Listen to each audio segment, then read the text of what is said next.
Welcome to the Legacy Through Land podcast, where we're dedicated to empowering you on your journey to land ownership and management. I'm Tyler Markham, your host, and each week we'll dive deep into the world of land investing, management strategies, and the transformative experiences tied to owning your very own piece of dream dirt. With our expert guests, inspiring stories, and actionable advice, we're committed to helping you become a better land manager, hone your investing skills, and start building your family's legacy through land. Now, let's dive into this week's episode. We hope you'll enjoy. Welcome to episode 47 of the Legacy Through Land podcast. Tell you what, just finished recording this one. I always do my intros after I've talked with the guests, and I just can't even make a sentence on how much meat there is with this podcast. Today's guest is Skip Sligh. And if you don't know the name, I would suggest you Google Skip and figure out a little bit about him before you listen, because you're going to know whether we talk about anything deep or not. He provides enormous weight in the space of habitat improvement, whitetail land management, wildlife land management, farming, and just the general state of the hunting community.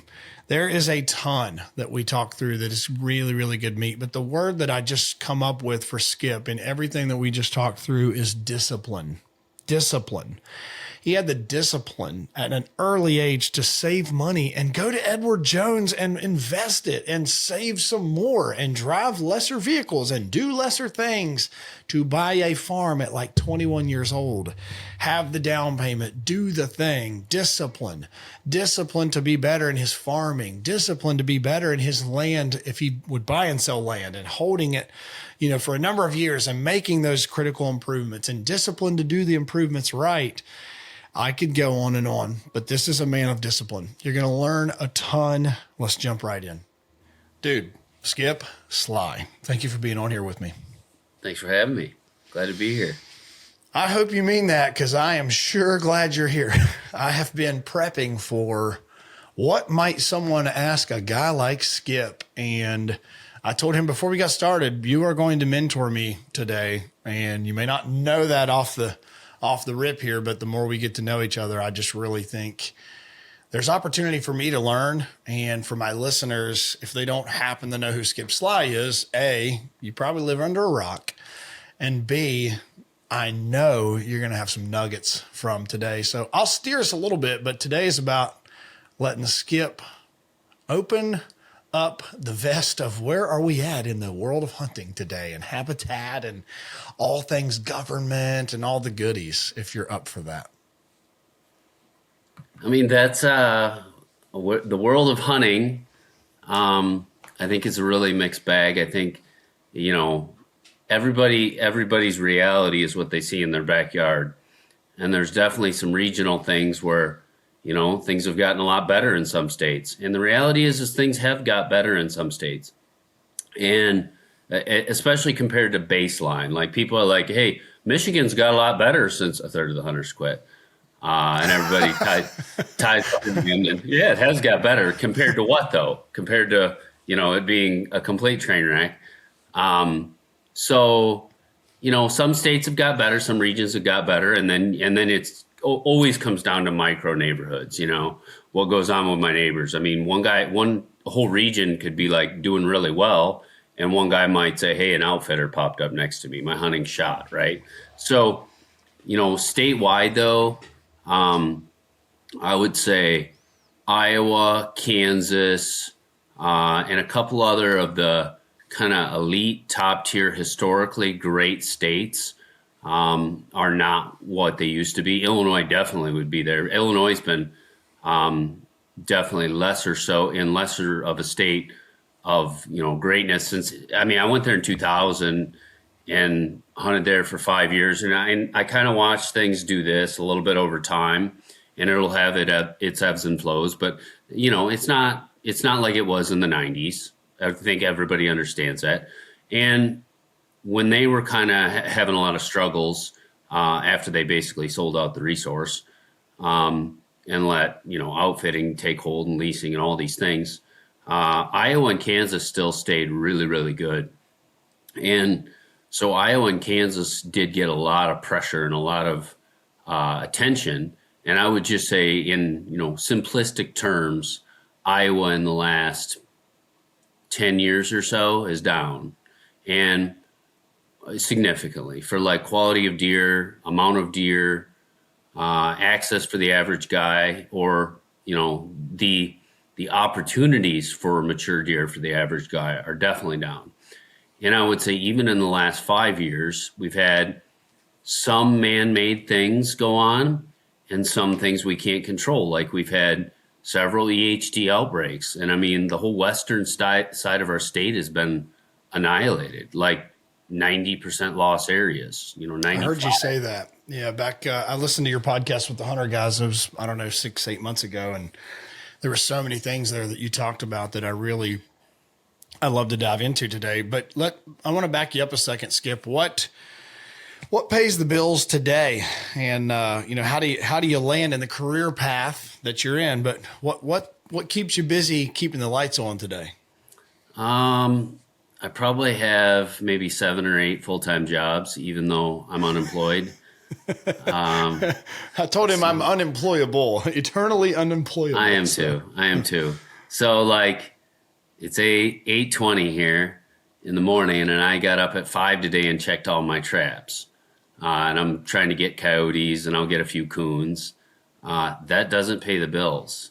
That costs money to do that.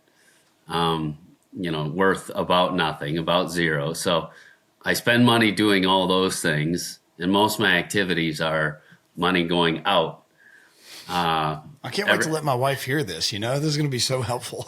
Yeah, my wife and my mother-in-law's a farm accountant, so she sees every dollar I spend.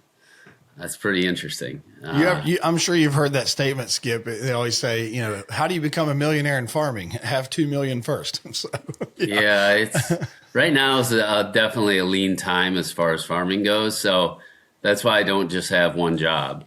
So I might farm more or less certain years, and then I'll have stuff in CRP, which there's limits on how much CRP you can get. So it's not like somebody's going to be like, hey, I just am getting massive amounts of income from CRP. You're not. You're getting, there's a max. So CRP is part of my income. Farming's part of my income. And then occasionally I'll buy a farm, and I'll usually hold it for a couple of years, fix it up, maybe sell it. And then I suppose you could say I make money some of those times. Some of the time, I'll just roll it into another farm next to me. Sure. And when I roll it in next to me, people always ask obscene prices, and I'm like, I'm not going to pay that obscene of a price. So it ends up being kind of a wash. So somebody's like, okay, you made a little bit on this farm, you rolled it into that farm that you overpaid for a little bit, and you're really not up anything, which is fine when those scenarios work out like that. I have one farm. But obviously, I mean, you gain the asset that the American dream is to own land. I mean, you gain this eternal asset. I know what you're saying. I think I know what you're saying. I mean, it can feel like it's a shallow victory when you buy a farm, you fix it up, you sell it, you make a gain on it, but you're saying you roll the gain in, and you're probably having to pay full retail, even maybe more than full retail, to buy your neighbor out to increase your own capacity at your, what you would call home farm headquarters. Yeah. And occasionally I usually buy the opposite of what the market is buying. So when hunting ground is going bananas in certain regions or whatever states, I'll buy tillable if tillable soft. And right now, some of the tillable is actually pretty soft. It's in certain regions it is. So that's what I'll generally buy the most of. I almost always do the opposite of what the general market does, I would say. So, the hunting land, fixing it up, I like that. I love that more. There's no doubt about it. I like that more. But when there's really good tillable, and I can get that at a discount and do my own tile work the way I want it, and I'll hire I'll hire the tile work done, but I'll kind of, be part of the process and know how I want it done and build the fertility and just improve all the things that have been neglected for generations. I like doing that, and taking a farm that's abused, and people have just take and spend the money and spend the time and energy to fix them up and make them really shine again. Where a lot of times there'll be farms where the neighbors don't want it because it's been so neglected. Well, I'll put a ton into those things to make them like bounce back, and then they're like, oh. And I've had neighbors be like, well, would you sell that now? So, land pays the bills a little bit. And did you start with, a huge inheritance from my parents? No. Yeah, we're gonna cover that one. We already had some fun offline on that. But did you? It sounds in your journey here, because we don't know each other that well yet. You obviously have this incredible pedigree in the hunting community, and you've got this very storied journey as an outdoorsman and a whitetail habitat guy and a successful hunter. Did farming come later, or was it early in your upbringing, and then it kind of came back into a love for you? Or tie me together, the hunter farmer, or farmer hunter. I grew up in town in a little city, a little town called Zeeland, Michigan, by Holland, Michigan, Grand Rapids, and I grew up in town. Nobody in my family hunted. No, there's no history of farming. There's no farmers in my family, period. My first farming experience was, I said, hey, in the backyard, I want to grow a little garden the size of maybe 2 kitchen tables or something. And I figured out how to grow a garden. And I actually got pretty good at it at like 10 years old, 9 or 10. And I just did that on my own, and there wouldn't have been a garden there if I didn't do it. So I just like that. And then I always liked taking my bike, because thankfully it was a small town. So I could take my bike and get like 5 minutes, and all of a sudden I'm like into like creeks and woods, little wood patches, which were big to me. They looked like vast forests and stuff. And now when I go there and visit today, I'm like, oh yeah, that was only 3 acres of timber. I thought it was a forest. Yeah. And that was like half a mile of creek. At our age at that point. Yeah, everything was so much bigger when you're a kid. So like at 7 years old to maybe 6 to 10, I was like always out like catching turtles and frogs and snakes and going down the creek system. And obviously way before cell phone days, like there'd be times when we'd be out and it'd be past dark, and I'm like, let's go over here. I think there's going to be giant frogs over there. And then the police are out looking for us, and because we didn't come back home. And then I would bring all the critters back to our house and get like kiddie pools and put them in our bathtubs and out in the backyard. And I was like, I loved animals and nature. So I was just always an animal and nature guy. And then at a very young age, it was probably 10, I knew my great uncle had like I don't even remember, maybe 40 acres or something.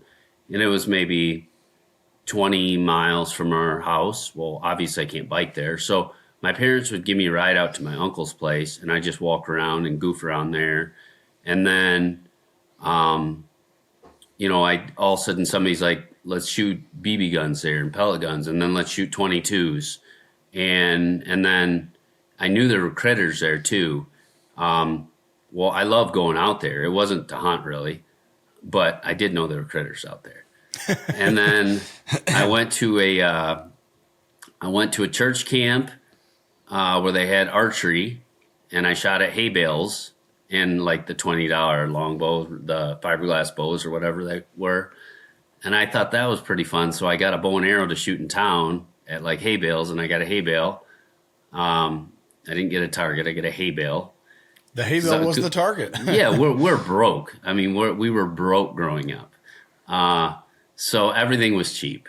And I liked shooting archery. So then all of a sudden just all these things clicked, like, okay, let's go squirrel hunting. And, I can actually bow hunt and hunt deer at all these places. Oh, my great uncle owns a place. I know there's a couple deer in there. I know there's a few deer.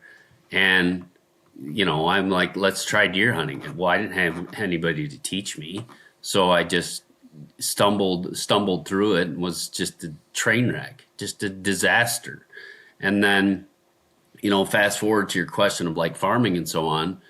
Well, I'm 21 and I had saved my money since my uncle died. They sold the land. So I decided, I was mad at first. I was like, those darn rich people. Like I almost was like, didn't like rich people. I'm like, you, and my grandpa corrected me. He's like, you're acting pretty entitled. I still remember this. He's like, why don't you go buy it? I'm like, I'm maybe 12 or something, or 11 or 13. I don't know. I was very young. I'm like, oh, I can't do that. He's like, not my problem. He's kind of, but my grandpa was good with money. So he's like, why don't you start your lawn business? And so I'm mowing 7-8 lawns, and I'm bringing my money to Edward D. Jones and investing it, because that's what my grandpa told me to do. And I was like, well, maybe it was 12, maybe it was 10, maybe, I don't know, but very young, because I started mowing lawns maybe 10.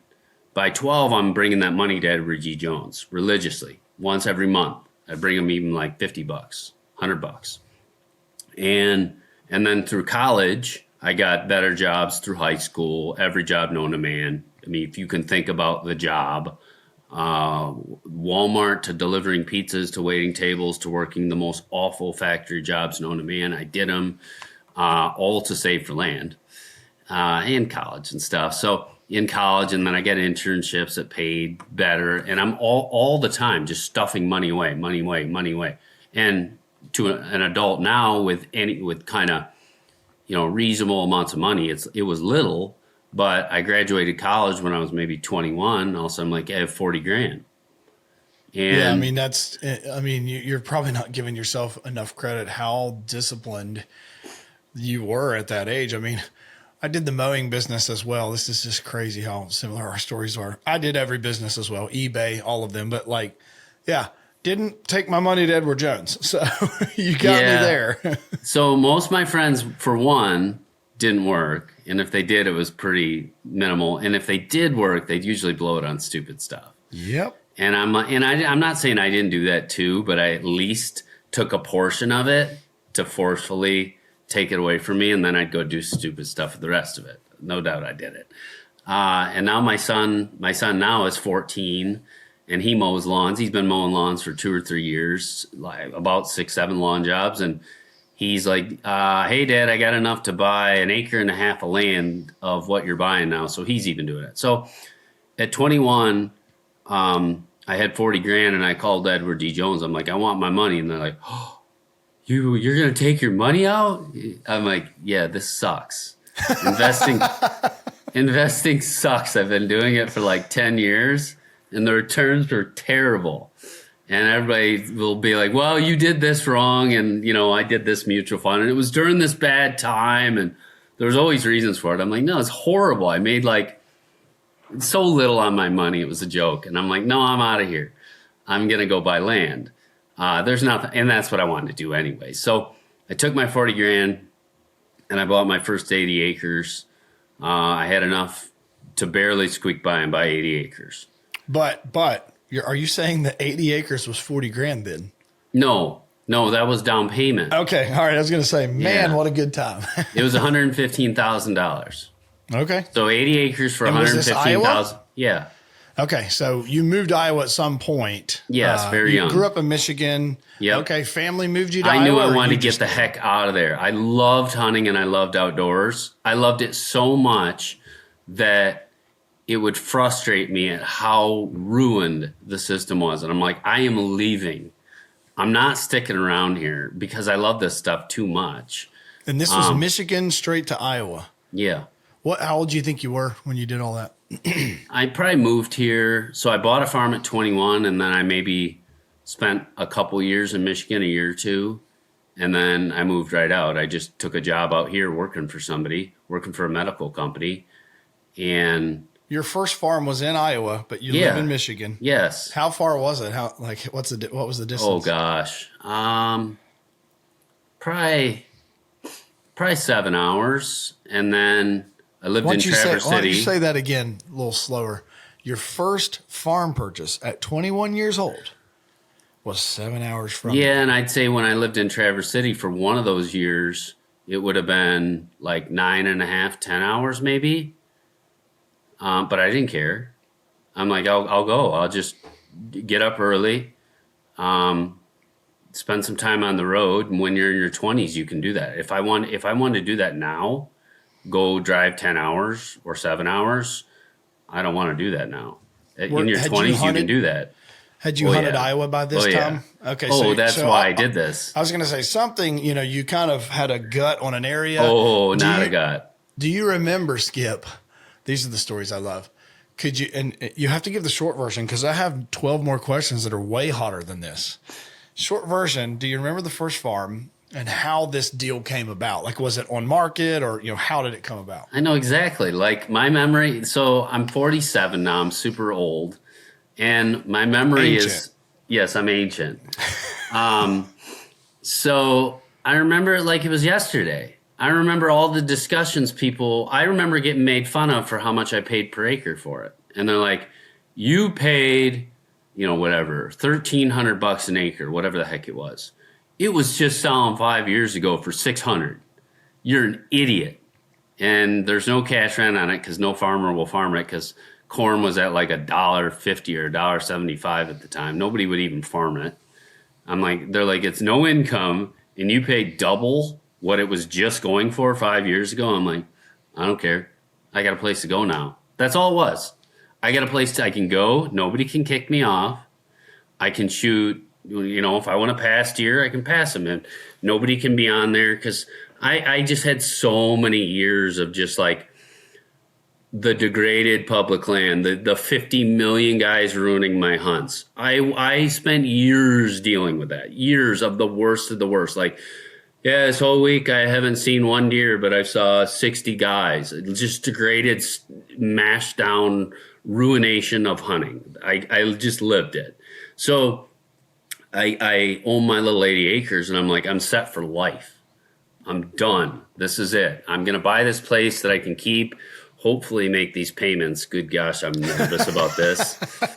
And hopefully. Yeah. And in the same time, though, I'm going to, I think I was about 18 that I started going to Kansas, Illinois, Iowa, a little bit like Nebraska, Missouri stuff, but I would just go to all those states and I'd be like, okay, Kansas will do in September. We'll do the muzzleloader season. And then sometimes I do like shotgun season in Iowa. I'm like, well, shotgun season's late in Iowa, so we'll do that in December. And so then you're not only a bow, at this time frame, probably you're not only a bow guy, and maybe you're not only a bow guy now. You're whatever weapon, I'll do it.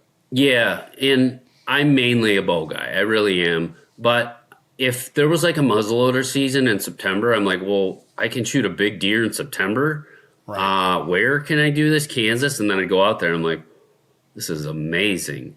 It was ridiculously good. The point system and all the thing that's evolved, that wasn't a thing back then. I mean, you could get a tag for Iowa every year as a non-resident. Yeah, pretty much.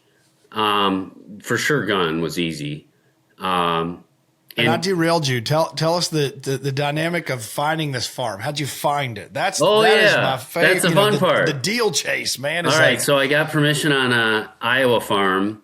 It was like they had like a 4-wheeler course in it, and these guys would get wasted and drive 4-wheelers like all weekend. And like, I mean, they'd just be like 20 drunk guys on 4-wheelers terrorizing this woods. And I'm like, by December, it probably will be settled down some. And I'm like, I can get permission there. This is coming from a kid who was so desperate for a place to go. And I'm like, there has to be deer in here still. And I've dealt with like 50 million guys, so that didn't bug me that bad. So I hunted there, and I shot a 176-inch buck in 30 minutes the first morning. And I'm like, oh, I guess it's going to always be like this. It's that easy. The juice. Yeah, so I'm like, holy cow. So I tagged out. My brothers were still hunting, and my brothers were getting deer, and they're like, dude, I saw like 10 shooters today. And shooters to us were a lot smaller back then. Mm-hmm. This was my first time ever going there, too. And I would look across the road. I remember we'd go across the road. I'm like, look at all the big deer out in that field. And really, to this day, they were maybe 3-4-year-olds. Maybe there's a big 160 or something. I'm like, always big deer over there. And I noted that. Well, after that hunting season ended, I'm like, we got to buy land here. Van Buren County, southeast Iowa, we got to buy land here. And I'm going to Kansas. I'm going to Illinois. And at some point, I pulled all my stands in Illinois. I said, I'm not going there anymore. It's ruined. I'm like, let's go to these other states. And there was a handful of others. And I loved them. And I still love Kansas to this day. But I'm like, we're buying land here. So I just went to all the gas stations where they cook food and stuff like that. So you get your gas, you get your beverages. It'll cook like some unhealthy food for you, and you sit at a table, and a lot of the locals would go in there. So I put a note in every one of those gas stations and like the co-ops where you get your seed and fertilizer, just saying, looking to buy land for hunting. Please, very serious. Well, I don't know what I put. Right. Call me with my name and number with the little tabs. This dude calls me. He's like, hey, I saw your flyer looking for land. I said, yeah. And this is when I'm in Michigan. He calls me and he goes, well, I've got this 80 acres and it was right across the street from where I shot that deer. So I'm like, wait, that's your 80 acres? And I'm like, what do you want for it? He's like, $115,000. And I'm like, ooh. And I think things were selling actually for a little bit less, so it was a little bit high. I'm like, I'll be there in 24 hours to look at it. So I drove down from Michigan, less than that. So maybe he called me, I'm making this up. Say he called me at 8 o'clock at night. I got up at 3 in the morning and drove there, and I was there at 10 a.m. I looked at that farm, and I had a purchase agreement by noon. Done. And that was from just writing a little note in the coffee shop or the gas station. Yep. And it worked just fine. You can't do you could maybe do that now, but it's harder. I actually, Skip, I did that a couple of years ago as an experiment. I hired a girl to drop flyers at like 50 gas stations that said, looking to buy land, and same thing, pull off the number tab, just because I wanted to see. I just wanted to see, and I made her write it in Sharpie. I said, it can't be typed. Cannot be a form letter. This needs to be like kind of loud. And we got some deals off that. Leads. We got some leads off of that I think converted into deals. So it was wild because of, the avatar that you're, at that time, that avatar was, I remember putting ads in the bulletin board, or we had a thing called the Trader's Guide. It was a publication that came out every week, like a newspaper, and it would say wanted, such and such. And I would read that thing with my grandpa religiously, like waiting to see what, was out there for sale and all that. Those times are a little different, but I still love the gas station, co-op board, Cabela's, board post. I do. Yeah. I mean, I took an ad out one time in one of those, trading magazines that hit all the gas stations, like looking to buy land. I got a couple phone calls from that, and then I'm like, that one didn't work out so well. So maybe it would for other people, and I gave up quick. And then a lot of the realtors, because I was like 21, 22 when I was doing this stuff, they blew me off. Yep.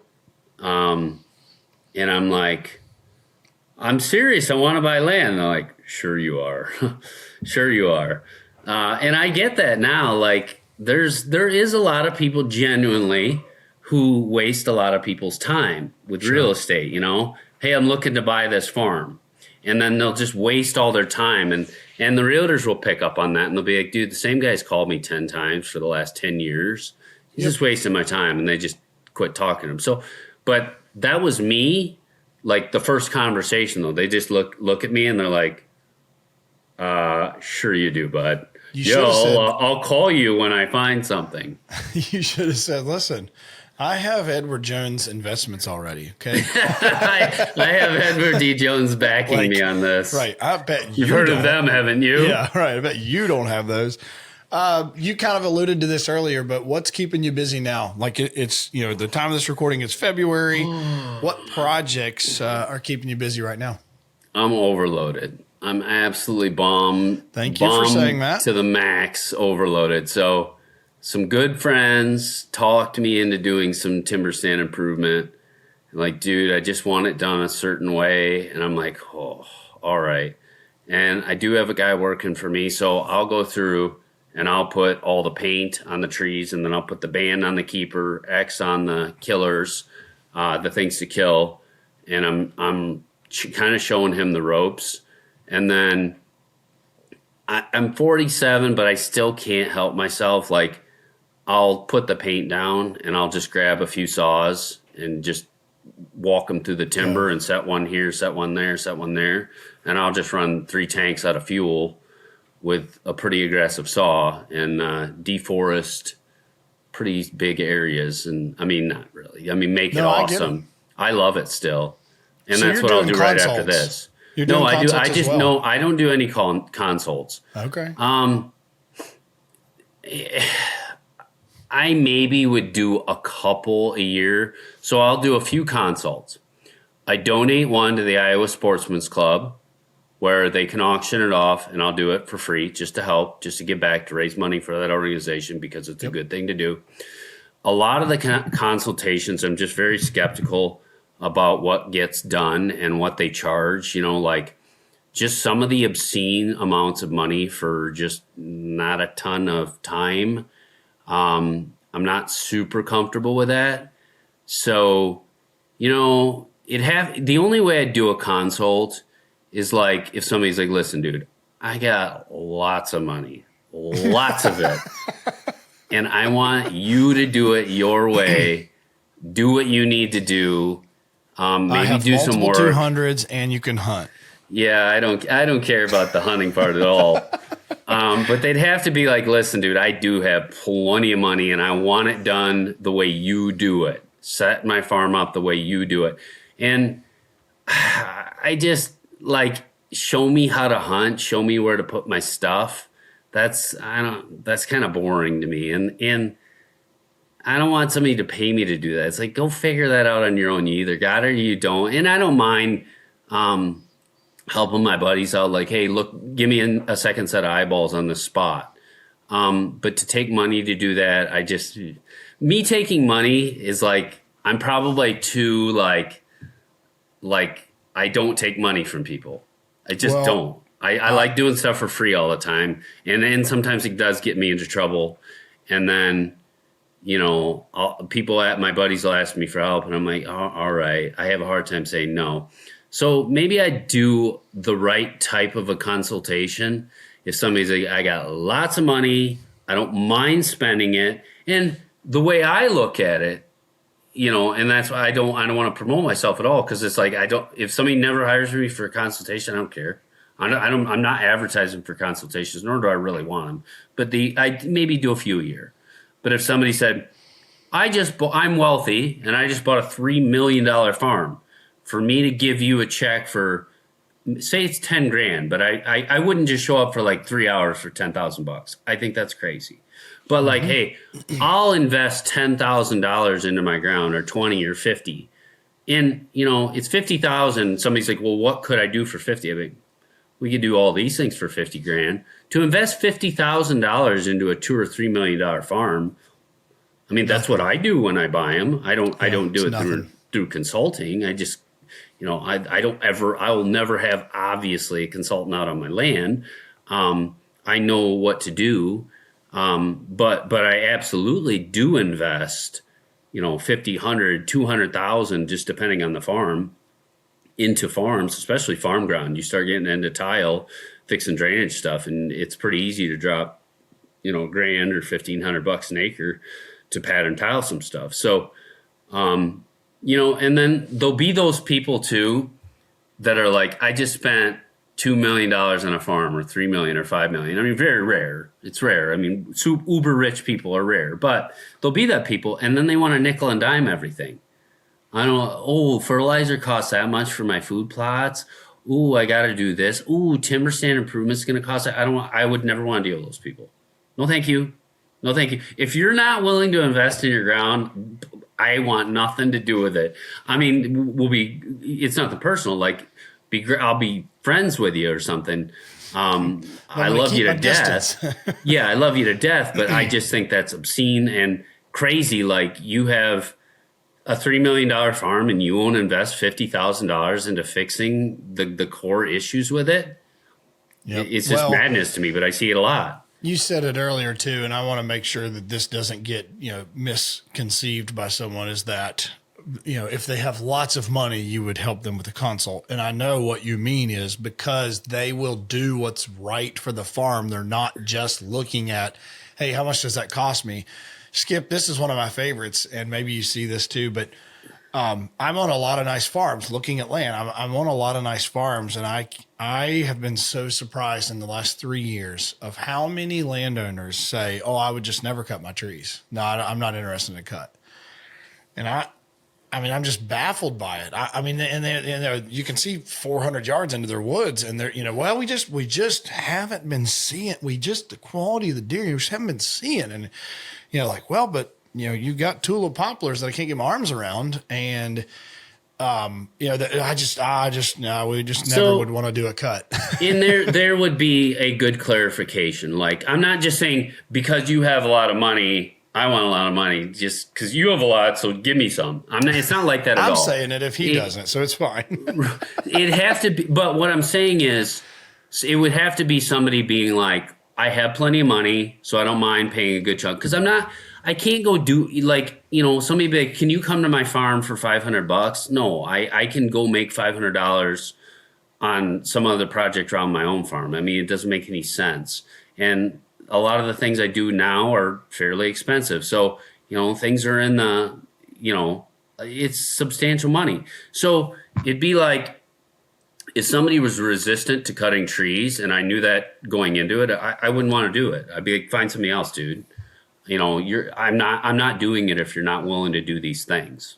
Well, and the thing that I have seen through that, Skip, that is sometimes harder to explain to people than it should be, is some of these farms that I've been on have enough timber to be cut that any improvement project you could think of or dream of on this farm could be paid for in a very selective cut.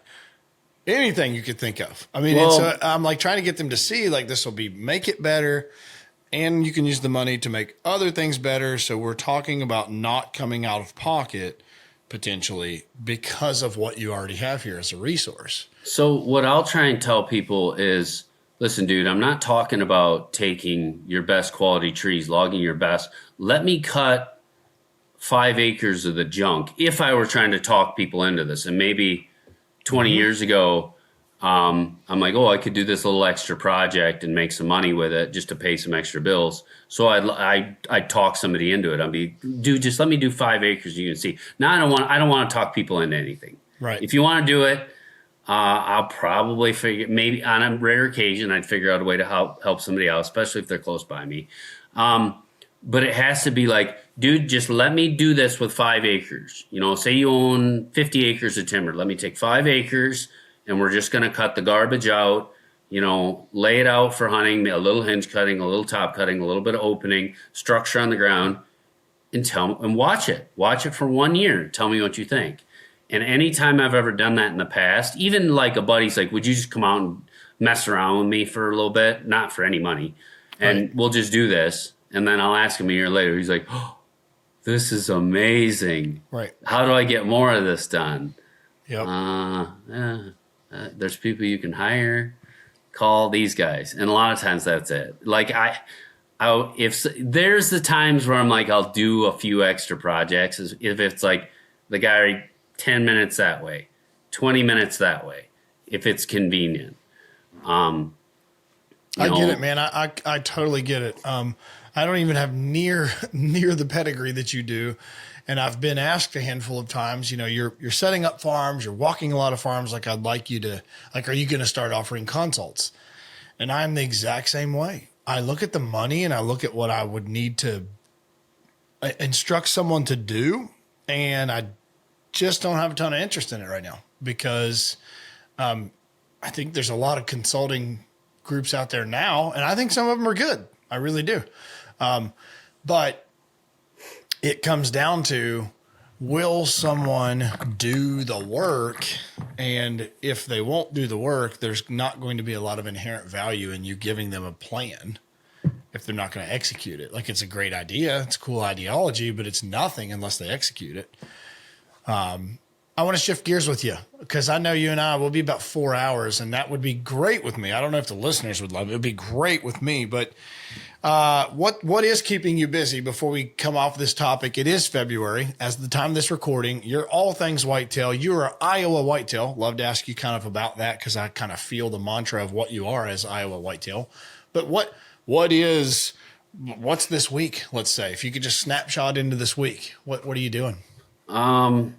I'd say making the coyotes go extinct and staying on that and trying to get more areas hunted or trapped in the area, which are like massive sanctuaries around me where guys are, not a coyote's killed in a whole year.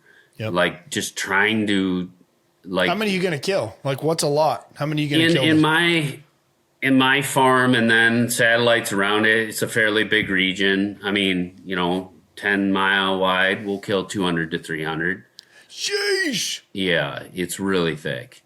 People don't understand this stuff. Oh, no, I do. And there's regions that aren't like that. That's a commitment.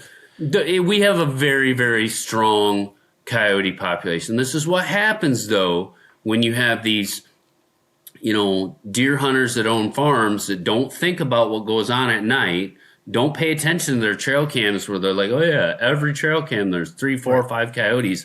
And oh yeah, I'm finding a buck that had just a tiny little limp in his paw. And all of a sudden I find him dead. And then I seen they named the deer. I seen Jimmy the deer get chased by 5 coyotes on my camera. Then I find him dead. People aren't putting these things together. And I'm like, wait, so 8 out of 10 farms around me is a giant coyote sanctuary. Yeah, that we don't kill him for a decade. So nobody traps. And they're not. And what's their mortality rate? We're getting into the weeds. Unbelievable. Unbelievable. Well, I ask a bad question. The coyotes? Yeah, because nobody's killing them. Yeah, nothing's hunting a coyote. So what's their reproduction rate versus their life cycle? What would you call a mortality? The only thing that's killing these coyotes in a lot of areas. Cars, mange, maybe. Mange doesn't always kill them either. Disease and old age. That's it. I mean, so think of Bob Barker on The Price is Right. Spay and neuter your pets. Why? Because they multiply like crazy. Well, when you don't trap coyotes, you do nothing for raccoons and coyotes and the nest raiders, all those things. There's billions of them. I mean, just everywhere infested. So every year now, and now that we've got more people on board, so it used to be, let's hypothetically make this up, there'd be a year in a big region, fairly not huge, but be like, oh, we got 400 this year. Now maybe you're like more guys are joining in, and we've controlled it for 5 years now. Maybe it's 200 now. It's never going to be zero, but it's always maintained. Same with the raccoons. Like the first year I did raccoons, stayed on them hard.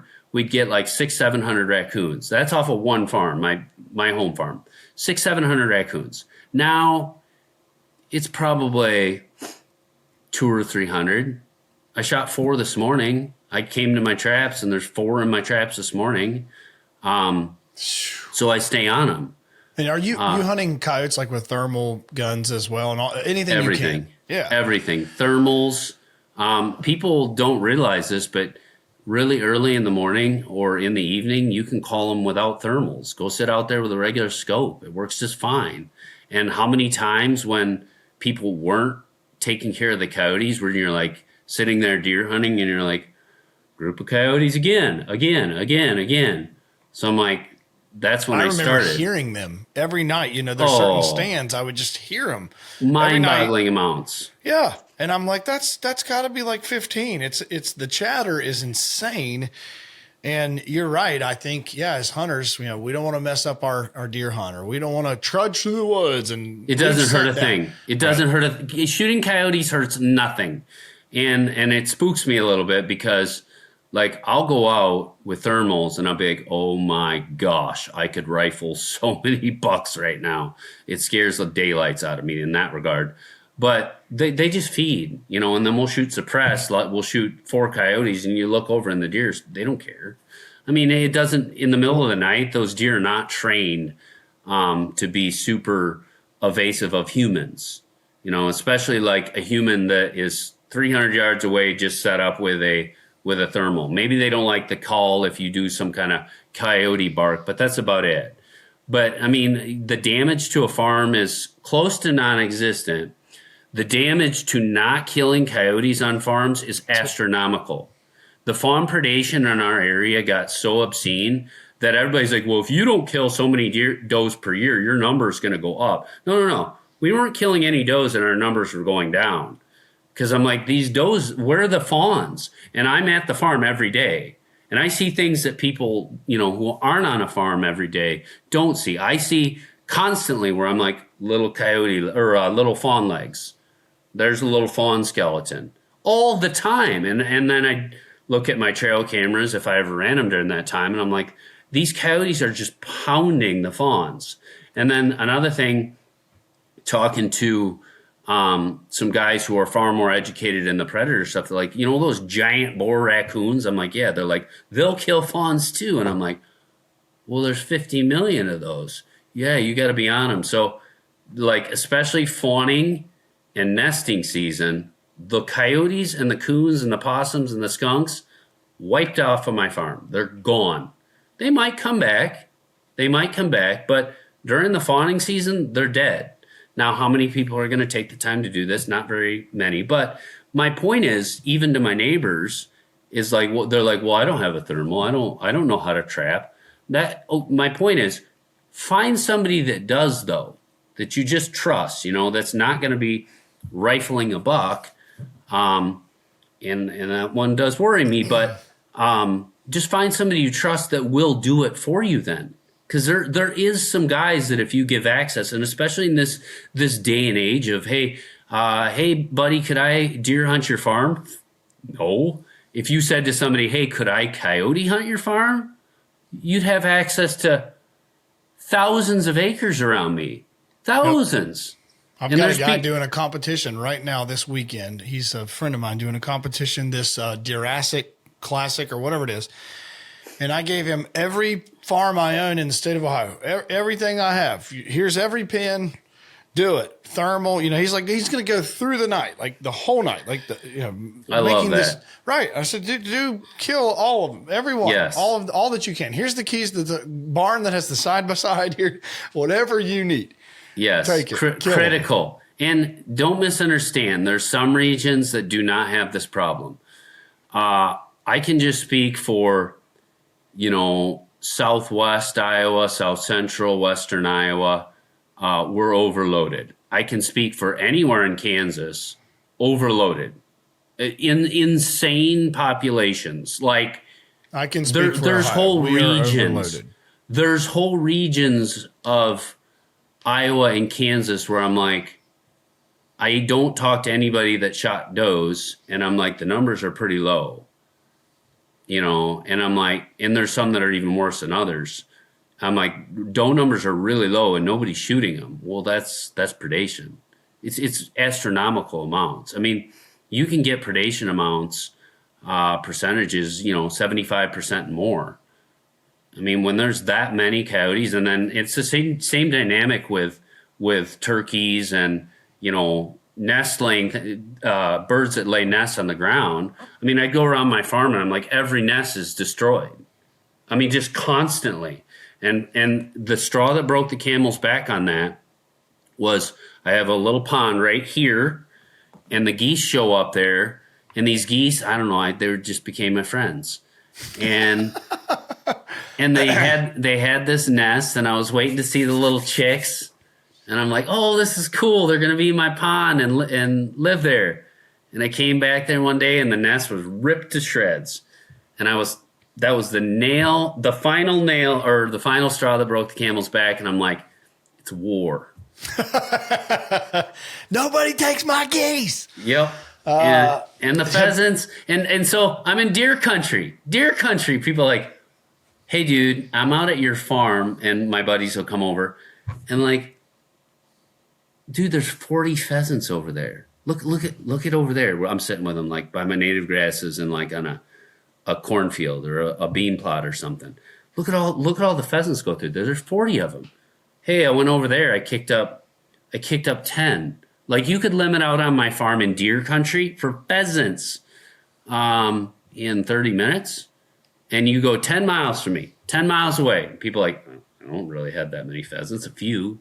I'm like, oh no, 30 minutes you can limit out. Like, astronomically more. And even the turkeys, like, I don't even turkey hunt. And I don't pheasant hunt this farm or quail hunt. It's loaded with pheasants and quail and turkeys. Like, that's a management flex right there. I mean, there's millions of them. And so the kids come out and everybody asks me for turkey permission. And I'm like, oh, there's a lot of people who need permission to turkey hunt. And I used to just tell everybody, hey, go ahead, I don't care. And they'd walk by me while I'm like wrenching on my tractor and planter and fixing things and throwing bags of seed. Cussing it, yeah. Yeah, and cussing at the planter. And they're like, you have tons of turkeys. And I do. Like, yeah, you see all this right here? This is why. And there's a reason why I have all these turkeys. And then I go to Kansas, where I used to see 200 and 300 turkeys. Like, holy cow, there's billions of turkeys, and now there's almost none. Like, a couple, none, 5 in a whole block. And it's like, what changed in 20 years? Oh, yeah. You know how I didn't used to see corn piles out there 20 years ago? I didn't even see them. Now they're everywhere. Huh. No, Could those two go together? You can't jump to my question 7 right now. Hey, I want to jump into a section that I'm going to kind of frame the space here. I told Skip before we started recording that, and I said it in the beginning, I want you to mentor me. I will tell you unapologetically, and my listeners and whomever follows me, I think kind of know this, that I am passionate about buying and selling land. I'm passionate about fixing land up for hunting properties. I'm passionate about all things dirt. I was kind of raised by my grandpa, where I just wanted to be on the land. Like, I'm so similar to your story. As soon as I got my driver's license, I kind of stopped sports. Like, I just, if it could be, hey, this is getting weird, dude. Like, dude, the similarity. I mean, I quit all the sports when I started hunting. Like, I'm going to be pro baseball. That's what I'm going to be. Pro baseball player. I'm like, done. Quit. The part that is weird, though, is our stories are so similar, but I have killed 3 big deer in my life, and you've killed 3,000. So we'll figure out there's got to be a linchpin somewhere. But okay. Doesn't matter. I would hunt when it was raining sideways in 70 degrees in October because it was just a chance to hunt. Like, why not? Yeah, I didn't even. Who hasn't been literally in a tornado in Kansas and been like, a big buck could still come by. Literally, and I'm like, hey, there's a tornado over there. Anything can happen. And then I'm looking up at this tree going, what if the tree comes down? Yeah. And like lightning storms. Oh yeah. Yeah, I've done this. I love me and my teenage buddies in the double man ladder stand on about a this wide tree on the edge of a broad open hayfield in West Virginia in the rain, 70 degrees. Dude, we're as jacked and convinced that it's going to happen tonight as we would have been actually secluded in some cover on the 7th of November in a funnel. Like, we don't know any better. We don't even know. We're just hunting. It's exciting. It's just fun. In those situations, 90% of people, 99 would be like, dude, I did hunt in a tornado just because there was that chance. And you'd say, did it work out? And you'd be like, no, not even close. Do you think that's a good idea to hunt in lightning storms and tornado? No. So, but here's the thing. People who did that, they're going, what they're saying is they're like, dude, I'd hunt when it was really hard. Like, no chance. I don't mind really hard hunting. I don't mind that. And what I would say is those people got captivated with hunting. They're the people who are like, I freaking love this. Don't make this just some easy sissy game that's just, just go out and now it's closer to just shooting versus hunting. Oh, bad weather. No. I just go out, just idea. It needs to be pristine, sun shining. And then, I want it to be like 2 or 3 hunts. when the deer shows up on the cell camera and then I'm done. It's like, seriously, dude, you think that's how people are going to get captivated hunting? I always love this statement. And I mean, I made this so many times as a young hunter, but I hear adults and people say this all the time now. They're like, the deer just aren't moving today. And I'm like, I mean, I think they are. Like, they live out here. So I had a young hunter friend of mine. I'm not going to mention the name. He might listen to this, but teaching him hunting, and he texts me while we're in the stand. This is like 3 years ago. And he's like, do you think they're going to come out today? I'm like, well, I mean, like, they live out. I mean, they just live out here. So they're out. The most fun, I mean, I still love what I do today, but I loved when I'm like, hey, this is kind of getting more advanced, but before trail cameras, really, I'm like, it's going to be really cold. Let's go freeze our butt off. Right. And I was excited for that. Like, feet are going to go numb. Yes. Don't care. I'm like, good chance. I had no clue. I didn't have any evidence for it other than I'm like, really cold. We're going. Mm-hmm. And like, I can see my breath. It's going to be on. And I'll admit, like, I've softened a little bit over the years. At 47, I think back and I'm like, my buddy's like, do you do all day hunts anymore? I'm like, not really. And but you should. Right? I remember, don't listen to me. I remember doing 9 all-day hunts in a row. And if anybody thinks that's easy or even fun, it's fun, but it's grinding. And you're just like, by the end of that, you're like, I need to go. All that too. Filming. I need to go to I would say, when that would wrap up, I would be burnt out. And I'd be like, I need to go back home and like go to the gym and like get active again. I mean, literally, you're just sitting for 9 days straight, like not moving, and it wore you the heck out. I don't want to do that anymore. But those stripes, that's what gets you to today. So here's the question I'm framing.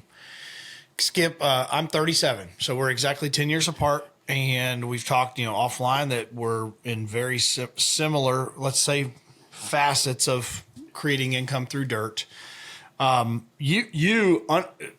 Admittedly, Skip, you're where I want to be. You're where I think a lot of people want to be, because it sounds like you're able to pick and choose what takes your time, what you spend your time doing, because you don't have to be financially constrained to something that takes time for you to make money out of necessity. So here's the question from me.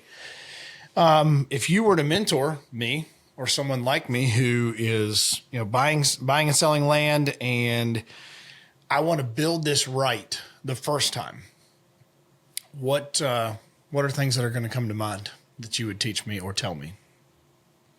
Can I give you some answers you don't want to hear? Yep. Those are the ones I want to hear.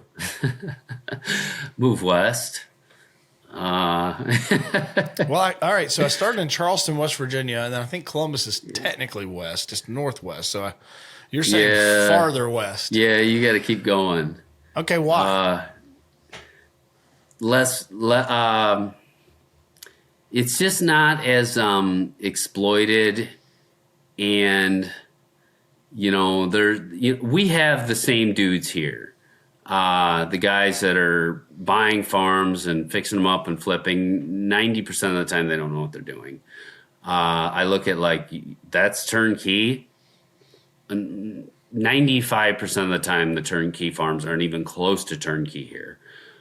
So there's still a ton of opportunity for dudes that truly know what to do in Iowa, but that's a big thing. And I could lay it out, do all these things. How many people are going to do it? Very few. It's complex. It's a lot of work. And so where do you say, when we say move west, where west? Because in my mind, I was thinking you were meaning west, like way west. No, not west. Not west. I mean, I don't even want to get into the whole western thing. No pockets. You don't have to talk about well, pockets. No. Like I don't mean like elk west, mule deer west. I don't mean like that. I haven't got into that, and I haven't for a reason. Because it's great, that's one more thing that I'm going to just get eaten alive with and just captivate on my time. And I love what I'm doing now. So it's Everybody's like, you'll get addicted to it. I'm like, I'm sure I would. And that's not what I need. Someday maybe. But here's the thing. I love what I do now. I love it. And now as I get older too, I'm more of a homebody. Like I don't like to travel anymore. When I was younger, I used to love it. Love road trips. Love going on vacation here, seeing this. Up. Yes, going all over. Now, everybody's like, what would you, if you had a couple weeks off, what would you do? I'd be like, I'd just go down to my farm. Just let me go work. That's what I want to do. So I don't like being away from home now. I'm kind of weird like that. Like, hey, do you want to go on a vacation? No, I don't. So what I mean by West is like, just like less exploited, less like when I start going further east, it's like everything's been kind of, a lot, the timber harvest is just far more aggressive over there. Everybody's combed through everything so many times. And you're like, yeah, this has been logged 3 times now. There's scraps left over and it's been top graded 3 times and all the good stuff's gone. It's garbage remaining. And it's like, okay, the right thing to do is get rid of all the garbage now, which is painful for people to hear or see, but that's the truth. I did it on 500 acres on my home farm. We cut every junk tree there was, left all the white oaks, cut the hickories and sycamores and poplars and all the whatever. And, I just, where I want to spend my time is only in states with good regulations. Because I am 10 miles, 15 miles, I don't know, from the Missouri border. And I could buy ground in Missouri. And I've owned some ground in Missouri. But, I mean, me going over to Missouri, no thank you. I don't have any interest in buying up, fixing, and selling farms in Missouri. And other people will be like, oh, that's great. Less competition and less... not that I really have competition. I don't look at it like that, but like, I don't want to go there because I don't have that passion there. I have to have passion to be like, where I'm fixing a farm up is something I could see myself owning forever. I'm willing to sell things that are what to most people would be forever farms. I'm willing to sell them. But not my home farm. Because I don't want to move, because I don't want to start over. That's it, though. I love my home farm, but I have other places that are just as good. So I have one farm right now. One farm I'll sell, and it's a lifetime farm. Yell at me about it offline. Yeah, it's a lifetime farm, but it's over 600 acres, and it's got a house and buildings. It's immaculate. I mean, the amount of work that's been done to that farm, like I'd sell that. But literally, I would sell that and move that over here and pay far more money per acre than what I'm selling that for. And it's, that farm's just as good, if not better, than what I'm buying. So in that sense, it doesn't make any sense. But it's like, I also get spread thin too, where I'm like, sure. I can't get to all this stuff. And, like, even trailering equipment. When I was in my 20s, I didn't mind trailering equipment all over. And my wife's like, your tire bill was $18,000 this year. I'm like, well, and I'm doing all the things you're saying right now. And like, don't misunderstand. Like when I was 21, buying 80 acres, that was all my money, and people be like, well, if you want more.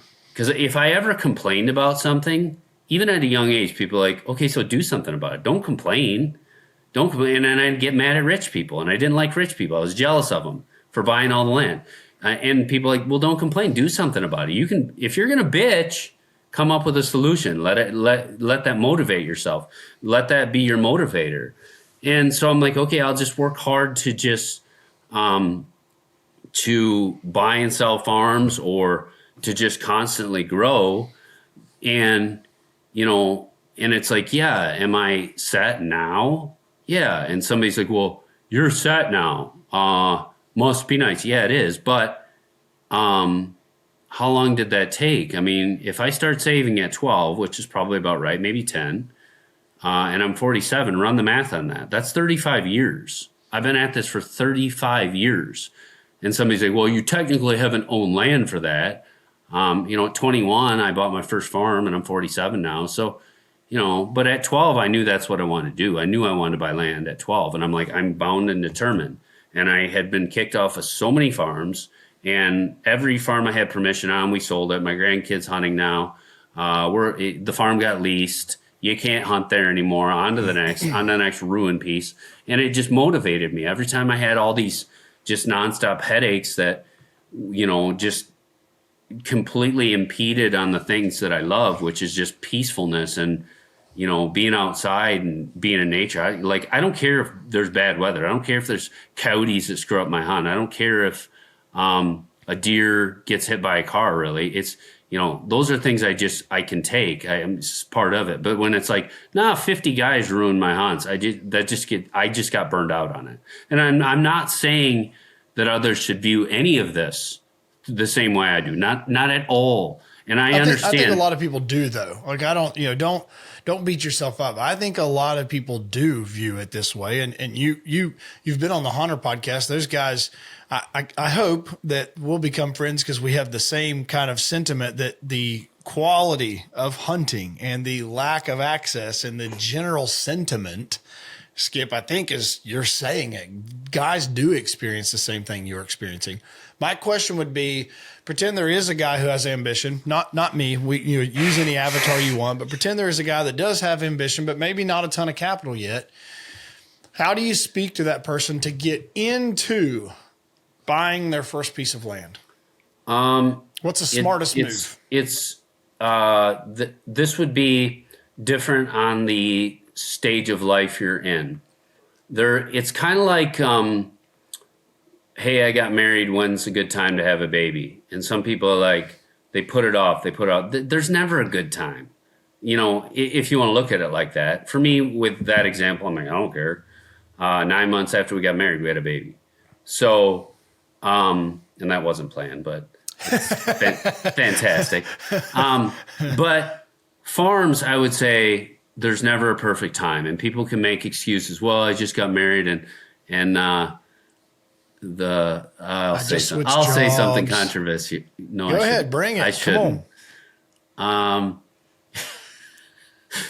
I hear a lot. I talk to a lot of guys, so everybody's going to think I'm talking about them. I have nobody's name in my head at all. But how many dudes I talk to that are like, I wanted to buy that farm, but I talked to the wife. She won't let me. Yeah. And they miss out on so many things where I'm like, dude, that was such a good deal too. You would love that. And I'm like, oh no, that one happens a ton. But so I was lucky. Okay. I was lucky that I bought a farm at 21. I didn't have a girlfriend. Maybe I had girlfriends or something. I definitely wasn't married. I wasn't even close. Maybe. Yeah, I wasn't even close. So by the time I met my wife, I had, I don't remember how old I was, maybe 25 or 26. I'm like, yeah, I think I had like 800 acres then.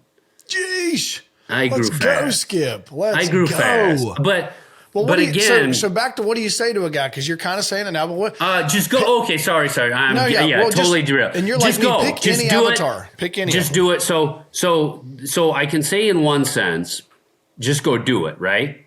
And I do mean that. But what about the money? Oh yeah, that's kind of a big part of it. So go sell stuff.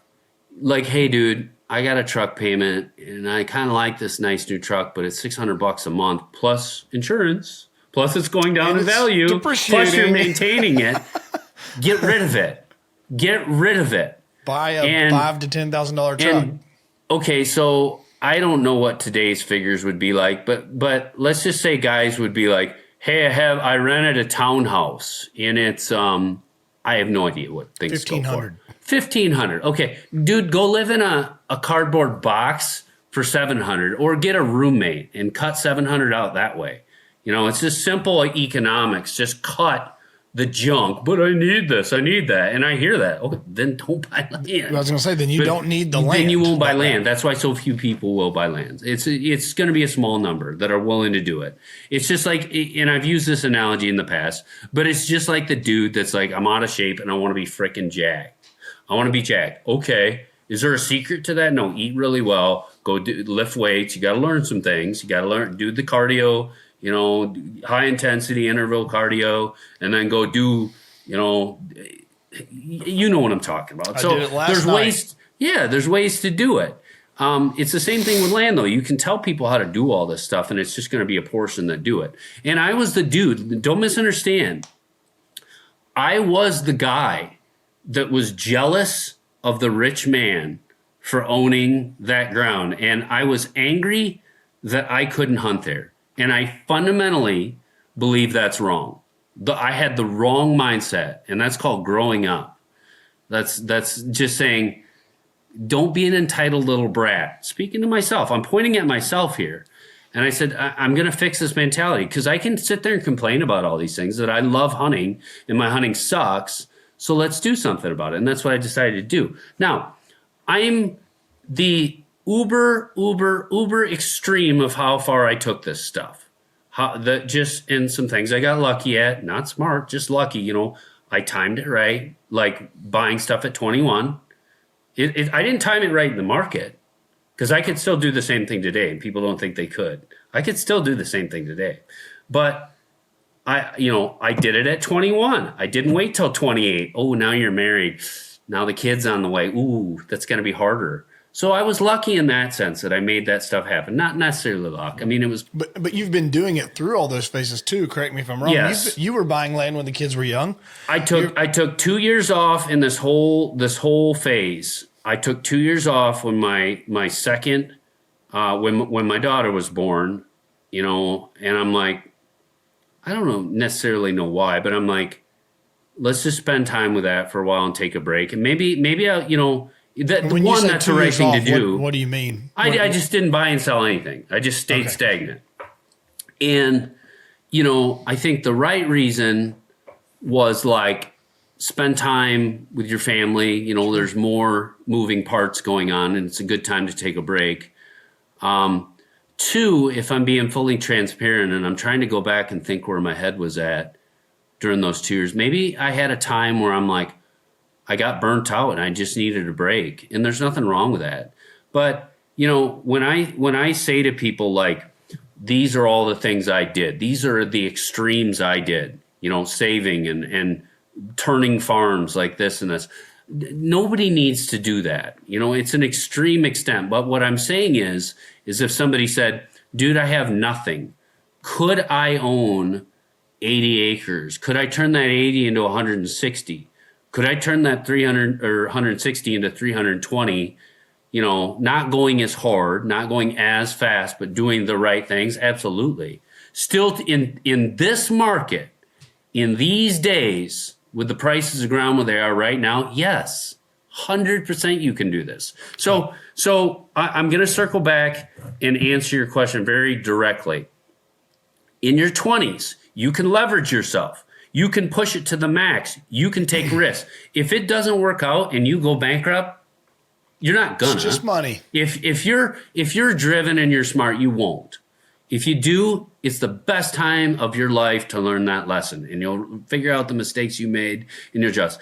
If you're 40 and you're like, yeah, I got 3 kids at home, don't do that. Don't push yourself to the absolute max where you're like, I could go bankrupt. And a lot of people push themselves to the max just on stupid stuff. Like, I have to have a brand new lawnmower, this brand new vehicle at 40. And all these payments, and my credit card, because I didn't pay it off, is at 18%. And everything I have is mortgaged to the max. And they do it on dumb things. And I'm saying, if you're that guy that'll do it on dumb things at 40, get rid of the dumb things, which is easier said than done, and they're not going to listen to me anyway. Mm-hmm. Get rid of all the dumb things and go leverage yourself to the same degree just in land, and you'll be far better off for it. No, I'd rather just keep buying all these stupid things and put it on my credit card. Okay, you're gonna, that's it. All that stuff is like gone. bye-bye out the window. I'll tell you something that I talked about in several podcasts ago, but I'm about to close a deal. I really just wish I could say it right now, but I'm about to close a deal on a piece of land where I'm getting owner financing. I'm getting a 30-year note from the seller, 5-year balloon, 4% interest. And people say, "Oh, you can't do it. You just can't do it. Creative stuff. Well, I don't have the credit. Well, I don't have this. Well, I only have this much money down and I can't buy a farm. Well, I don't this. Well, I don't that." On my podcast, I am teaching ways that you can get into the game with little to no credit, or ways that if you can think bigger and you're willing to execute, there are always ways.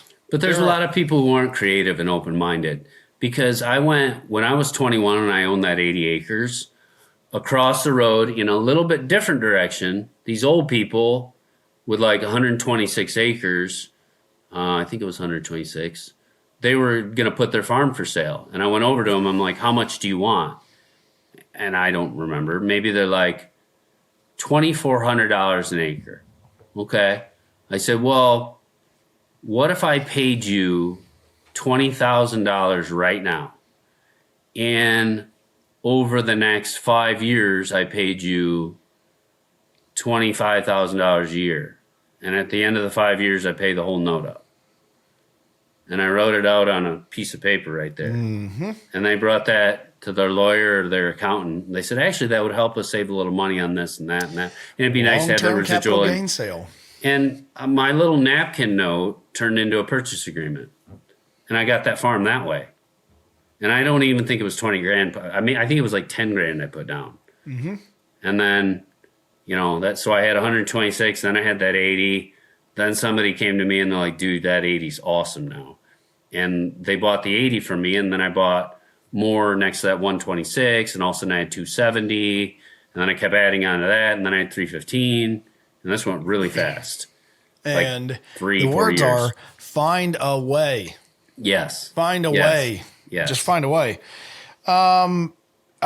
We're getting into now this could go every direction you want, Skip, but the thing that I want to ask you inside of kind of being in a land business, you told me to move west, so I'm going to move west. So far what I've heard is I'm going to move west. I'm going to sell my really nice Longhorn diesel truck that I really like, even though I can afford the payment. So I'm going to sell that.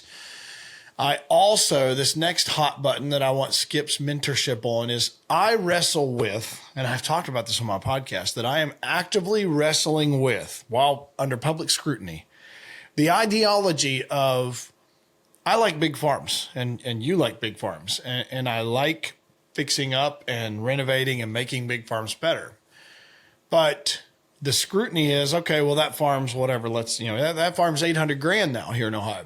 And the average guy can't afford this, or, now you're only selling land to the top 2 to 5% or whatever of the market. If you offer this thing in some smaller tracts, then you're going to, give more guys the power to buy, and you're going to open up a new buyer's pool. So Skip, the question is, what audience do you serve in the idea between splitting land up? I will have an unpopular answer in that my answer is not going to be in the majority. I don't split land up because there's a principle for me. There's an ethics. I have an environmental and conservation bone to my core. I have a betterment of hunting, a betterment for society, and a betterment of the future wired into me, into my DNA. And by me profiting a little bit more, by splitting the land up, I make money a little bit more, not as much as people think. I make a little bit more money one time, and forever that area is degraded. It's ruined, or it's in a far lesser state. There's nothing good that says, hey, this 80 acres busted into 4 different landowners. There's no good that comes for that. And people would say, well, it gets entry-level guys in the market. There's no shortage already of 80s that have been busted up into 20s. There's millions of them to buy, millions. And there's becoming more and more of those every day because people are busting them up, because the almighty dollar trumps any bit of I know this is bad. I know this isn't the good thing to do. This is the exact prescription and serum that I need, because this is, I believe, the exact same thing. I believe the same thing. You can't put a farm back together once it's been parceled. Yeah. And here's what people miss. There's always a buyer for, dude, that 160s, that's a lot of money. There's wealthy buyers for those farms. There always has been, there always will.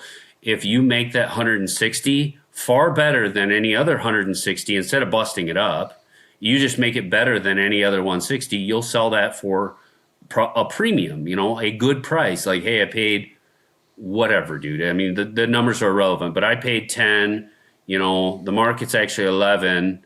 I can get 11,500 because it's amazing, or 12,000. I can get a premium because it's amazing. There's always a buyer for any size parcel. So, people just honestly, they use the excuse of, well, I'm getting these entry-level buyers in here. They just use that as an excuse to do what they know is wrong. And they know it's going to be ruined. And here's the other angle. As more people bust this land up, that there's becoming if I want to find a 10, 20, 30 acre piece, they're everywhere. And the prices get obscene because they're smaller, and there's more people willing to buy them. They do get obscenely priced, and that's what causes people to bust their land up, because like, well, I could get this little bit of premium here.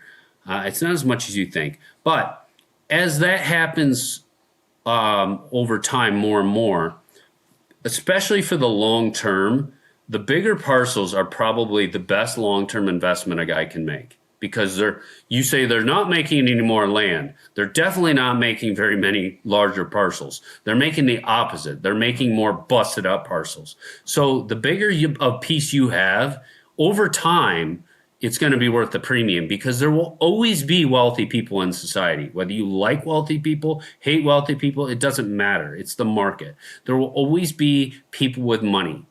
And people with money want things that are more rare, and they want things that are premium items. And I would rather sell things that are premium items to a wealthy buyer than selling the scraps to just everybody can afford these things. I'd rather have the things that are unique. And, so one, long-term investment, large parcels are probably the best long-term investment I can even think of, other than like getting lucky. Like, hey, dude, they this data center came in and they pay me $500,000 an acre for my land. Microsoft's buying it. I mean, that stuff happens by us. Like, it's like winning the lottery. Weird things like that. Or I bought this stock when it was $1 and it went up to 10,000. And you get lucky on those things. But as far as just like understandable investments, commercial, just basic commercial, residential, stock market, mutual funds, all these things, big land it has to be, in my mind, one of the best investments known to man, bigger parcels, because they are becoming so rare. And rich people are always willing to pay a premium for an awesome, squared up, nice, big farm. And that's what they want. And that number of people that want the peace of not having to deal with chaos, like 50 neighbors that are doing maniac stuff, the amount of people that want that is growing substantially, not declining. Big farms, smartest thing people can do. If you want to make little bits of money just to get you by and to feed your greed, go bust some stuff up. I'm not going to change anybody's mind. There's going to be people busting stuff up. Tomorrow, there'll be somebody listening to this podcast. The next day, they're going to go bust their farm up. I'm not changing people's minds, but I am telling you. What would you say to the guys? Because we know there's guys that are setting farms up. They're buying them as 200 acres. We know them. We don't have to name them. And they're selling 40s. And you see it. How do you speak to someone who would say we're doing the right thing here, or here's the other one. This is the thing. They're not doing the right thing. There's no angle to say they're doing the right thing. There's no angle. My team that I wrestle with when we look at a piece of land I will say, hey, the only way to make any money on that tract would be to split it up, and I don't want to do that. Like, so don't buy that. Right. That the price. If that's the only way, then don't buy it. Yep. I mean, you can't go out and buy 1,000 farms. There's a limit to how much you can take on. Okay. I'm with you. and there's always farms to buy. even in the most competitive of times, there's places I can buy. So I just look at it. If there's across the state, there's 100 different farms I would buy. If half of those are like, dude, the only way to do this is to bust it up, I don't buy that. I won't buy it. No way, no how. And I will tell the seller that. I tell them that straight up. Hey, the price you're asking, the only way that I can make sense of this to go in and do what we do and sell it and be proud of it, the only way we can do something is we have to offer this in smaller parcels, and you shouldn't want that. And that's what I tell them. I don't want to see your 200 become 40s or 25s or whatever. And they can resonate with that. Usually people can. Of course, you have some that are like, we don't care what you do once you buy it from us. Usually they're the kids that inherited it, right? Yeah. The baton of the emotional pass down, it gets watered down the more the baton gets handed. I'm not necessarily saying there's no situation where I bust up a farm. Maybe you buy a farm where you buy 200 acres and 40 of it's across the street. It's kind of sectioned off. Or you buy 300 acres, 200 acres is mixed timber, and then 100 acres is just all tillable. There's certain cases, but it needs to be strategic in that sense. When you're going into a farm saying it's 100 acres, let's bust this up immediately, 25, 25, 25, or something like that. Yeah. I just, it's not good for anybody other than you make a little extra dollar, you make a few bucks, and forever that area is ruined. And elaborate. I mean, obviously this is, most people would say, well, that's a simple statement to understand, but it's ruined in your mind because. So, this would take probably a little more critical thinking, because people are like, oh, but it gets those new buyers in the market. Dude, there's millions of farms that are new buyers. There's millions, too many. So people have to understand a little bit deeper on like what land segmentation does, breaking parcels up, where there used to be 10 hunters on a farm. Now there's 50 hunters. Do you think that's good for anything, for the deer hunting, like for managing deer, for having things balanced? Do you think the hunters, where the enjoyment of the people, where they're like, there used to be 10, now there's 50, and you'd be like, well, that's more access for more people. There's better ways to do this, and those scenarios when you're like, dude, this farm should have about 10. It should, that's fairly balanced. Anybody with any common sense can assess this in any example, and then you say it should have 10. Now it does have 50. It's ruined. And I see blocks like that in Iowa where it's like, it's 10 and 25 and 40 and 60. And it's like, I know my buddies there, they're like, yeah, dude, I don't have a mature buck. I haven't had a mature buck in 4 years. There's areas in Iowa with no mature bucks when it happens to that extreme, and you get a bunch of people where everybody bought it for the intention of taking. Well, I bought that so I can shoot my buck, and I got to shoot my buck. And the next guy does the names, and you're like, maybe there was one guy before. Now there's 5 guys doing that. I got to get my buck. And all of a sudden you're like, this neighborhood had a few mature deer, and now it just got flushed down the toilet. Mm-hmm. Well, and there's a added bit of flavor to that we'll add here in one of our questions. We're gonna get to this. I'm gonna skip a few with you, even though I'd love to talk about, because you are super passionate about, and I intimately agree with you, no-till versus tilling and erosion and all the things. I think I'm skipping it because I got some more stuff I want to camp out on. We'll see if we can get to it. I'll make 20-second statement on that. Deep chisel plow your field. Use deep tillage one time, then go to no-till if you want to do that. There we go. Done. Say less. Give the stat you gave on the Hunter podcast that was so astronomical to me on how many billions of dollars, I believe you said, have eroded and washed from soils in Iowa. Yeah, we lose. Oh man, the stat was fresh in my brain and it seeped into the back, but we lose into the billions in topsoil every year in the state of Iowa, billions. And fertilizer and everything that was in that topsoil. Yes. And but we want to save your the ideology you were talking about, Buzz. But we want to save $5 million in crop damage. Here. Yeah, that's what our deer. That's what our corn crop damage is in the state of Iowa. It's $5.2 million. $5.2 million in corn crop, and then you're like, well, there's soybeans on top of that. Okay, soybeans can take grazing a little more, so say that's $3 million. So say we're at $8.2 million. Or even 10. Give it 10. Fine. Let's round it up to 10. So there's $10 million worth of crop damage in the state of Iowa. What they're not extrapolating from that is how much is from raccoons and turkeys, which I would argue is a big portion, but we're going to give it to them anyway. Still 10, and it's all deer. So that's on a $12 billion corn crop, gross corn crop. $12 billion. And this is coming from a guy who farms corn and farms soybeans. Okay? We're not hurting. Even just the hybrids, how much hybrids advance each year on bushels per acre? The hybridization of seed outpaces deer damage every year. Every year. So you're like, we produce this much this year, and it's just like this. It just keeps going up, our production. And you're like, deer are doing, this little bit at the bottom. That's just, all this is, it's just called greed. It's called greed. It's called Farm Bureau, not the farmers. I was getting ready to say Skip's a real Farm Bureau guy. He's a real proponent of Farm Bureau. Love them. And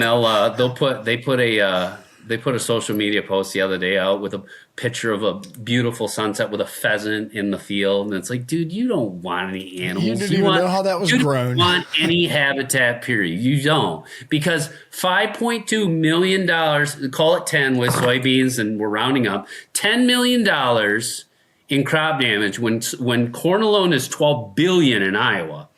Add soybeans to it. I don't even know the figure. Say it's 15. Say it's 20 billion. And you guys will fight. And I mean viciously, angrily fight to kill every lobbyists and everything. Yes. I hate those stupid deer. I hate wildlife. I hate trees. If there's a program to preserve trees, which we have, they will fight it.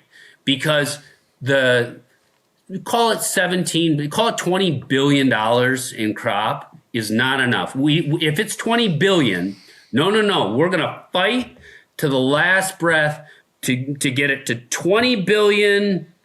And you said the stat of what is forested in Iowa. We went way down into a thing here, but the stat of the forested amount of ground in Iowa was like 7% or something. We're down to about 7% now. We were at 8. We're losing another 150,000 acres of CRP. We have the least amount of habitat of any Midwestern state. Okay. 7%, listeners. 7%. 7% of the state is forested. I'll give one caveat to that. Somebody'd say, well, there's less forests in Kansas, Nebraska, and South Dakota. Kansas is pretty darn close, but when you add in all the prairies, the huge expanse, like 10,000 acre pastures with some trees and prairies and native grass, they have far more habitat than we do in Iowa. Per forested acre, we have the highest hunter density in the whole country in the state of Iowa. Highest hunter density. And I thought it was Wisconsin, and I actually got the data and studied the data. We actually have a higher hunter density. And people are like, yeah, but deer live in more than just timber. Okay, let's add in marshes. Let's add in swamps. Let's add in, what do you want to add in? Let's add in CRP. Let's add all that stuff in. And we're still like huge hunter density. Huge. See, I would have thought Michigan was the highest. So you're saying even Michigan's one of the lowest. Oh. Michigan is 50% timber. 50%. We are 7, and Michigan is far bigger. I thought the hunter density in Michigan would be hunters per acre of habitat. Okay. And people say, well, you guys have mixed stuff. Every state has mixed stuff, like ag mixed with some timber. Every state has that. Michigan has that. Minnesota has that.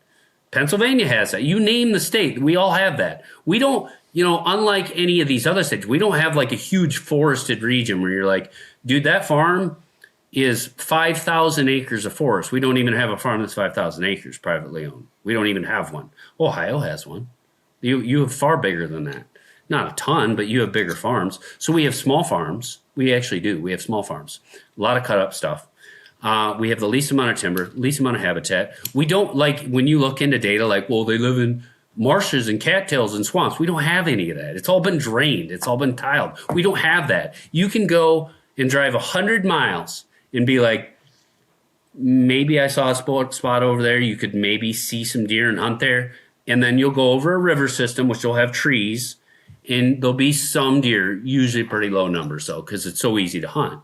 And so you can drive 100 miles and be like, there's really not any deer. I mean, almost like no deer. You get in the rivers and there's a few that survive. Usually they got killed off. So 75% of our state is like, you could go get permission anywhere. Nobody even hunts it. And maybe it's a little different if you get to like the river, like, hey, there's no forest for 20 miles. I got to the river. Well, anybody around there is like, can I have permission when you get to the river ground? And there's 50 guys in there because there's nowhere else to go. So we have the highest hunter density per timbered acre. And even when you add in other types of habitat, we have the highest hunter density in the whole nation. By a long shot. With the least amount of deer, least amount of public land. We have no public land. I mean, maybe Hawaii beats us. Maybe Rhode Island for actual amount. Percentage-wise, though, I mean, we're dead last, and then the actual amount, we're about dead last as well. So compared to any Midwestern state, we have the least amount of public land and the least amount of habitat and the least amount of deer. Yet we're the best state. Yep. Oh, well. Because of regulations. But hold on. My man Mike Rex says that we're closely rivaling you here in Ohio, so we're going to get to that. Got a question. You guys should be blowing our doors off. Hold on. We do. You have less deer hunters per habitat acre than we do in Iowa, and you guys can only shoot one buck, where we really are kind of the same way. But technically, you could shoot two here, and as a landowner, you could shoot 5,000 if you can find the tags to transfer. And we still beat you guys with way less habitat, way less deer, way less public land, and we still beat you. You guys should trounce us. You guys aren't even... You're not allowed to go there yet, okay? You're not allowed... We're going to Ohio. We're getting there. It'll be last, the best for last. I think I first listened to a Skip Sligh excerpt when talking about Ohio. And I wrote some words down that I love that you said years ago. We're going to get there. One last question before we jump into all things Ohio, because I have some questions here. And we're just bouncing around everywhere. I have enjoyed this because, again, you could talk to Skip like 40 times and still not cover all the things, all the Skipisms. We could skip around on Skip and not cover it all. But I want to jump into the brain of like, if the goal here, we've talked about, all right, splitting land is bad, which I agree. And from the holistic standpoint of what are we actually trying to do with land? And if the diehard hunter actually wants to grow and hold and harvest mature deer, you can't pretend to tell yourself you're going to do it on 20s, all the time. Well, you can have the right 20 and get lucky a few years, but you're heavily predicated your success. I have 10 acres of timber right now. Yeah, that's I have a farm over here that's 10 acres of timber. I could shoot a mature deer out there every year if I did it right.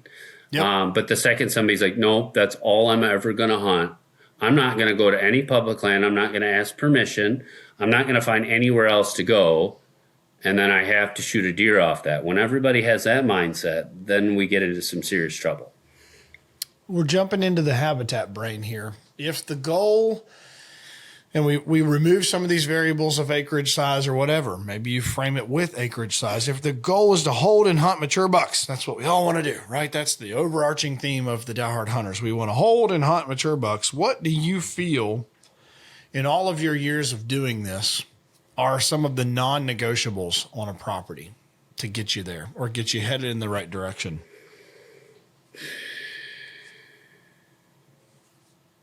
The right state has to be your fundamental foundation, because if I'm right on the Michigan-Ohio border, if I drive 5 miles up into Michigan, or I can drive 5 miles down into Ohio, and everything's equal, the farms are identical, which should I get?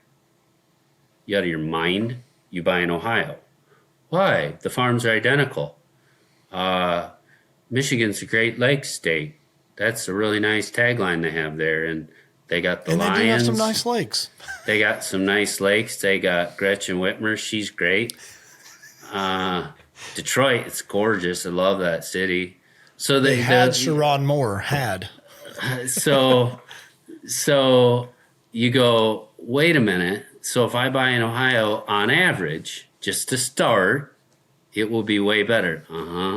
Yeah. So buy in a state that has good regulations. I would never buy in a state with poor regulations, because all you're going to be trying to do in the state with poor regulations is, how do I make more money to insulate, to somehow lock this land up, to not have to deal with these regulations and deal with the madness that gets unleashed, like in Missouri. Wealthy guys in Missouri are like, well, I can't get the tag in Iowa, so I'll go to Missouri. And literally wealthy guys will be like, I put $5 million into this farm and it's still not big enough. I'm going to put another $4 million into it. And then they're like, okay, that's even not big enough. There's no limit to what they'll do, and they're trying to make it like Iowa. And they're like, had I used this money in Iowa, I wouldn't have had to do all these things. But fine. These are extremely wealthy people, not common. But okay, I got to spend $15 million to make it like Iowa. Done. It's happening. It happens all over that state.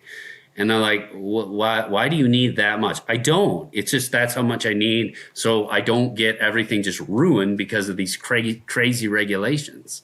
Otherwise, it just gets destroyed. And so what you get to states with good regulations, and you don't need to do that. You can have you don't need to buy 50 gazillion acres. You can buy a fraction of that and do just as well, if not better. Let's frame this question a little bit more. Let's say digestible for someone who we are going to pose we're going to build the scene that they have some acreage in a good area. Neighborhood is good. Neighbors are good. Obviously we could rant on neighbors being what I think is some of the lifeblood of a farm, but yeah, let's say your neighbors are good. Area's good. Genetic potential is there. Regulations are decent. I'm not even picking a state, but we have these prerequisite things that you're saying need to be there. So some of the non-negotiables I would say is check the neighborhood, check the neighbors, have enough acres to matter, in the scheme of, if you're trying to hold and harvest mature bucks and you have 10 acres, I would think you would agree it's going to be more predicated on what do your neighbors do and have than not.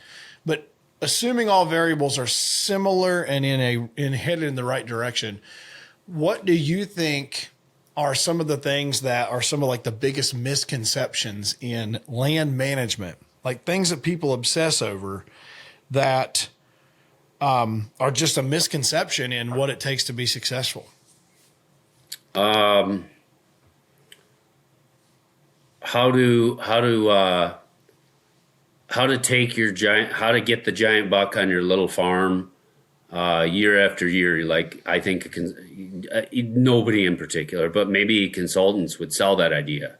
And all of a sudden you're like, there's 15 guys in that section that hired the same consultant or different consultants and told them the same thing. And it's like, dude, sorry, you're not going to produce 15 mature bucks. You're not. Like we have two, and that's okay. But our sample size is too small. And now everybody's mad. Yeah, it will. And what will happen is the guys will get a handful of those guys will get frustrated or don't care, and they're like, "I'll just shoot that good 2-year-old. I'll shoot the 3-year-old. I'll shoot a 1-year-old. I have to get a buck."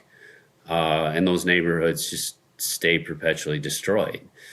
So what would be the misconception in that you can? Maybe if you're the one guy and things get overlooked and your neighbors aren't hunting extremely hard, or you can make your ground a sanctuary. I suppose you could do it then, but like all you need is 15 acres, and I can get it done on 15 acres. Don't be mistaken, but to have these expectations that I'm going to be shooting giants on 15 acres and that's all that I'm going to hunt. I mean, even when I had 80 acres, I knew how to get on mature bucks at that point. I was very good at it. I could fill my tag on a fully mature buck every year. And I usually didn't shoot it off of that 80 acres. I had 5 places I got permission from all over the place, and I rotated my pressure.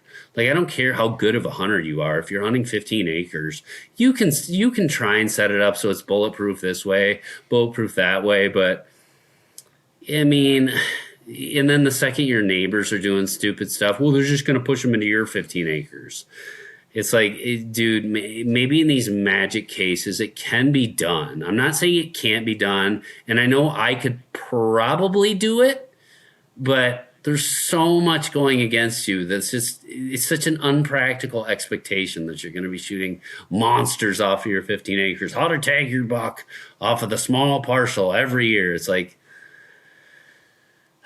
oh, and I know a consultant that is kind of their mantra. Oh, like that's what they talk about. Those deer, I forget what this guy calls them, but like the micro deer zones and micro herds or whatever. And it's like, and I don't misunderstand. Like, you can make your 15 acres like way better and more desirable than the way you found it. So when I found it, it was like this: no mature deer, hardly any bucks went there. Now it's got more bucks and more mature bucks. But like, if you're in just one of those neighborhoods where you're like, there's 5 other dudes around me that are hardcore, that are kind of doing some of the same things. No, this consultant has the secret though.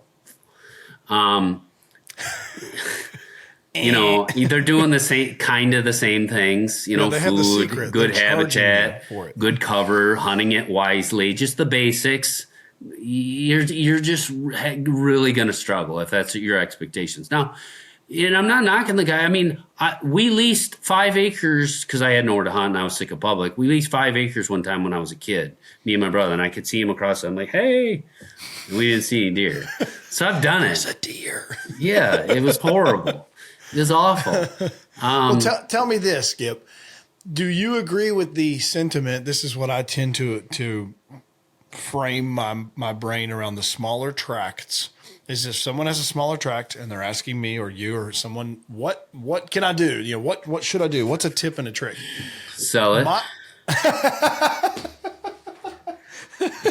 And I will add to that, just sell it to me. And then I'll say, anyways, Skip, I can sleep if I didn't split it. I bought it after the split. Listen, here's the reality. Is everybody That's not where I was going, but okay. Everybody looks at the guys who've made it. That guy, I've got 20 acres to work with, and he has 300. The amount of guys I talk to with 300 acres or 500 or 600 that are like, I don't have anything I want to hunt. My neighbor, all the dudes are stacked on my fence. They shoot every deer. The deer don't just live on my 500 acres. One, can you help me so maybe most of them live there and most of them don't leave and so they don't get killed? Can you help me make it safer? I'm like, here's some things you can do. Bing, bing, bing, bing, bing.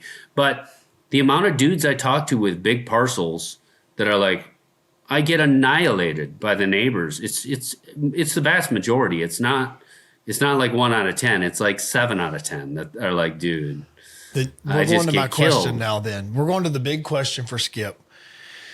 You have the ability to do this, Skip. I'm painting the hypothetical. You are going to start over. And I liken this to, and maybe this isn't exactly how it happened, but I've watched a lot of Bill Winke's stuff lately, and it seems like Bill bought another farm and he's like kind of starting over and he's like storying this. And I might be off, but here's the project for Skip. This is the must. You are going to buy a farm. You've got to buy a new farm. You're going to start from scratch. And we say, listen, we want you to find a farm where you're gonna identify somewhere where you believe you can achieve the highest ceiling of trophy deer. You can achieve the highest ceiling of management and success and all the great things, all the juice. What is your brain saying is some of my first criteria, thoughts, and what am I targeting? Oh, that one's fairly simple. So I would look, but I'm willing to travel. And other people, I won't travel. And they listen. There's no variable here that is off the table. You say what it is. Right. So most people just handcuff themselves. Oh, I have to travel. No, I can only hunt within 5 minutes. Keep in mind, Skip bought 10 hours away on his first farm. I'll only buy the farm 2 minutes that way. The one that is 5 minutes that way, it's just too far. I mean, people get so they handcuff themselves. So be willing to travel. And then this becomes really, really easy. Just find areas that have really good habitat, good genetics, which is not that hard to figure this part out. And that how do you figure it out? I mean, I'm pretending. That's a little bit of research. I'm telling you, you've got to go buy a farm right now. You're doing it. Yeah, easy. So, you can figure this out by looking at trail camera photos of the area, seeing I look at what 2-year-olds look like. I look maybe even 1-year-olds. How do you figure this out if you're at your computer, let's say, and you're saying, I'd maybe look at 10 farms that were for sale in that area, general area.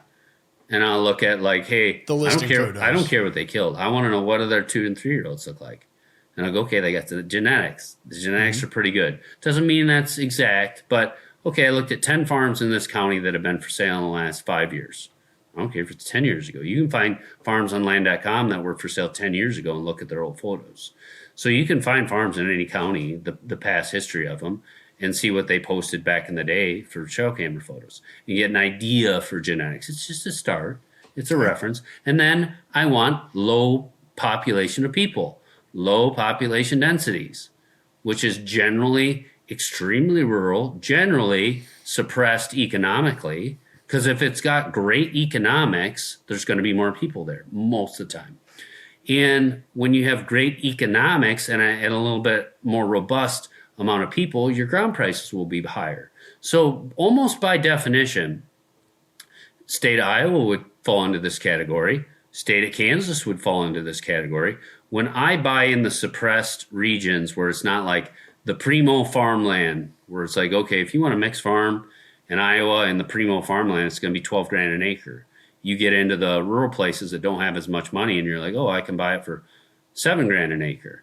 In Kansas, you're the extreme Northeast, mixed farm's going to be $6,000, $7,000, $8,000 an acre. Oh, I can get further into there, get more rural, and be in the 4s, maybe 5 on some amazing stuff. And then if you keep going further west, it goes down. Now, Kansas is unique where your rainfall and your soil quality and stuff like that go downhill as you go west, so that's different than Iowa. But I would say where I target, the prices are generally lower anyways, because there's less people, there's less rural activity, or less economics in those towns. It's like why does some of the little towns I go by, why are they full of meth heads? Because the economy sucks, they don't have jobs, and they're sitting there, getting themselves into trouble with bad habits, which, I'm not a fan of that at all, clearly. But honestly, around some of those areas like that, your hunting will probably be better just because there's so much less people. And, I just pull up the county populations. Okay. You can go to Iowa and go, hey, I'm thinking about buying something in Lynn County, or I'm thinking about buying something in Adams County. And you look at the population, you're like, hey, one's, I'm making this stuff up. One's 100,000 people and one's 3,000 people or something, whatever. I don't know what it is, but significant, huge. Yeah. So you're like, well, there's still hunters in both counties, but one has way more. There's blinds everywhere. There's way more sectioned up parcels. There's more dudes competing for this kind of the same amount of deer. And you get into the more rural areas and you're like, the deer numbers are as good, sometimes even better because there is less people. And you can buy the ground for cheaper, and then you're just dealing with so many less dynamics, even the poaching angle and stuff like that. I mean, I guess that one's kind of anywhere, but less people, you'll have less poaching. Yeah. Less of everything if there's less people. So if there's 10,000 people over here, and you're like, yeah, but only, half of 1% are poachers. Okay, that's still, whatever, 500 people or whatever it would be, 50 people. And this area has 1,000 people, and it's still half of 1% are poachers.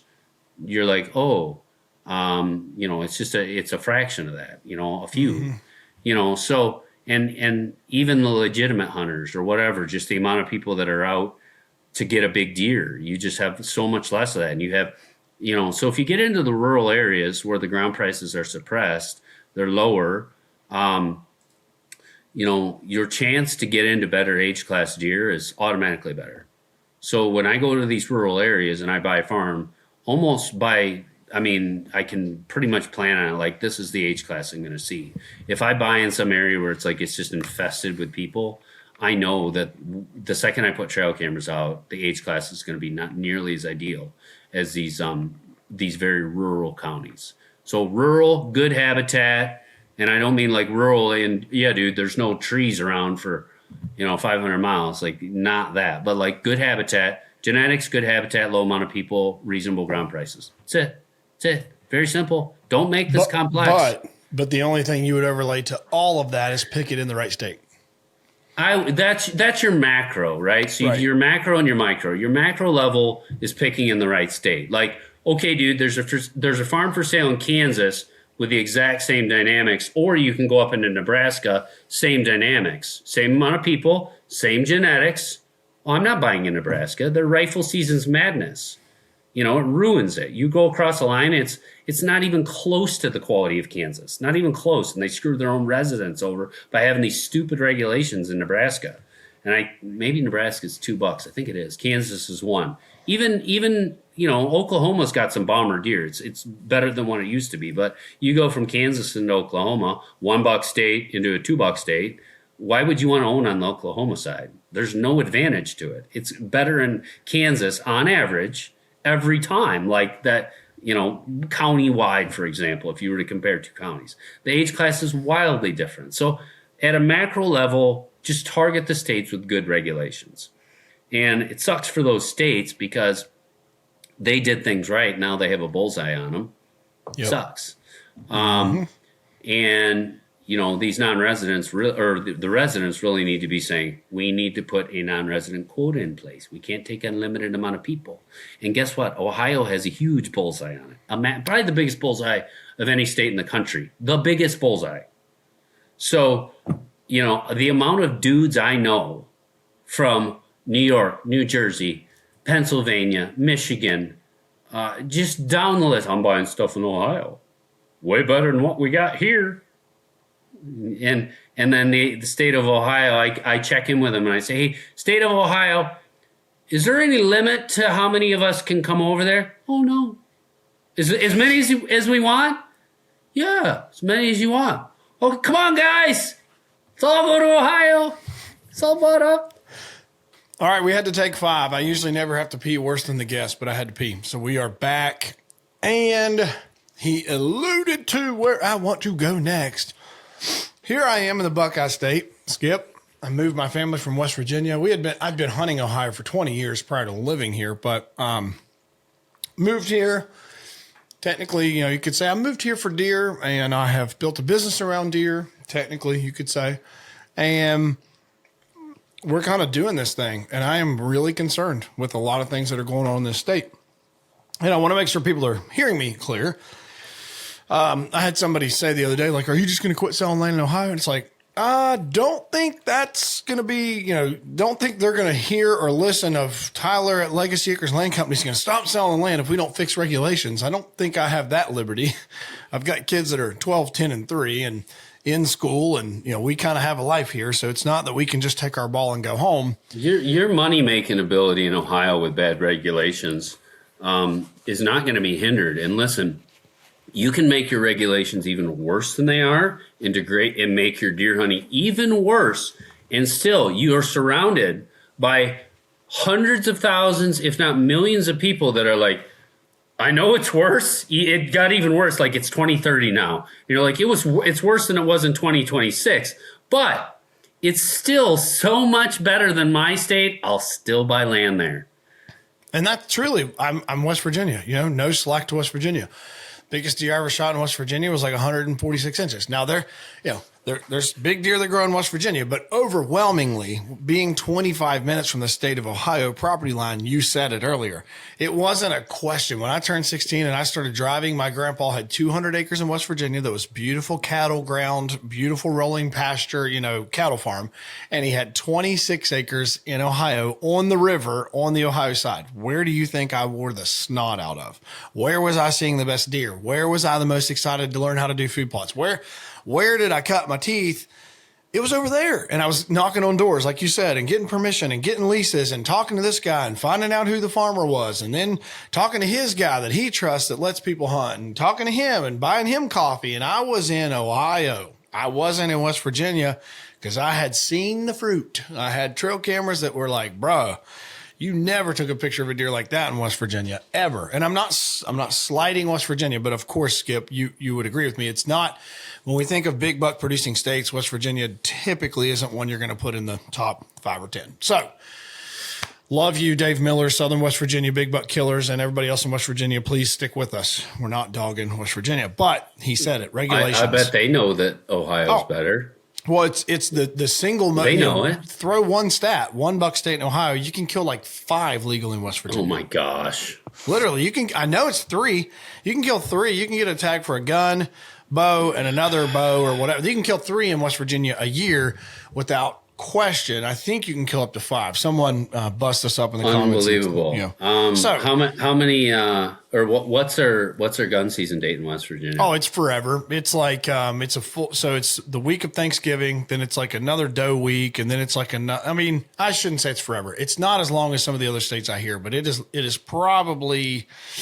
How long is Ohio's gun season? Like 7 to 8 days total a year. How long is West Virginia's? Guess. Like 4 weeks. Oh yeah, it's like 4 weeks. Yeah, they have like a 2-week-long doe week. Of course, nobody hunts, but they have like a buck or doe first week. I mean, someone's going to bust us up in the comments. They have a long gun season. I don't know anything about West Virginia. I don't hear anything from West Virginia. The only thing I ever hear about West Virginia is seeing somebody in Iowa that's coming to hunt here. And they're like, I'm from West Virginia. Yep.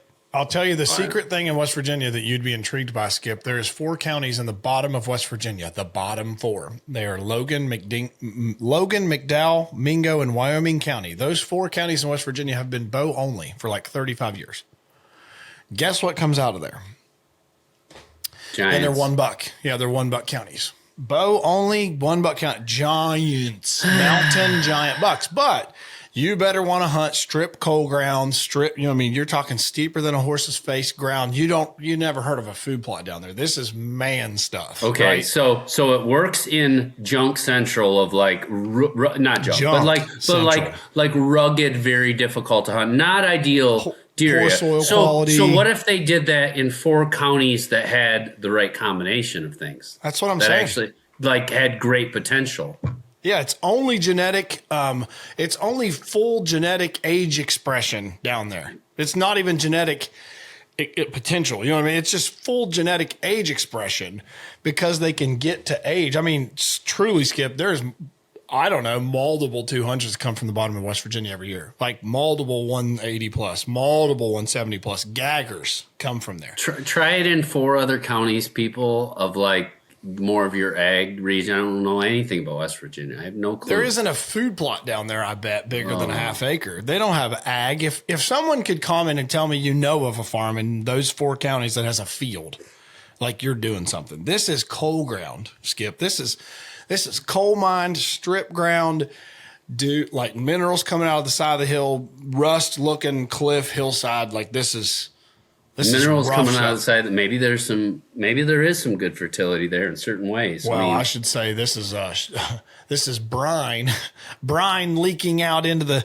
this is spoils in my opinion. So like nobody's going to light me up on saying anything on West Virginia because I don't know anything about it. I'm not expressing any opinion. I don't know what the dynamics are, but I can say if you can look at 4 counties that have astronomical results.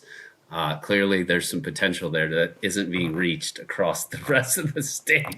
There's even poaching down there. There's poaching because it's desolate. There's poaching because people get down there and shoot them with a rifle. Of course. Is there a place there's not poaching? Right, but people would say, "Oh, well, it used to be good, but now they're poaching." Dude, they're poaching everywhere. They're doing it there. The poaching in Iowa is obscene, and people don't realize it. And most of people disagree with me. Even in Iowa, like it's not that bad. So I got some buzzwords. Here's what Skip said. I can't even remember where. Maybe it was on an Iowa whitetail publication or something. But the words that get us into the Buckeye State topic, Skip said the Ohio model is so simple. And I will let you keep going from there. What's the problem here? So Ohio is 2 regulation changes away from like cutting the easiest, the lowest hanging fruit that's just so easy and it's so obvious and there's so much data to support it. It's not an emotional tangent like tradition or, well,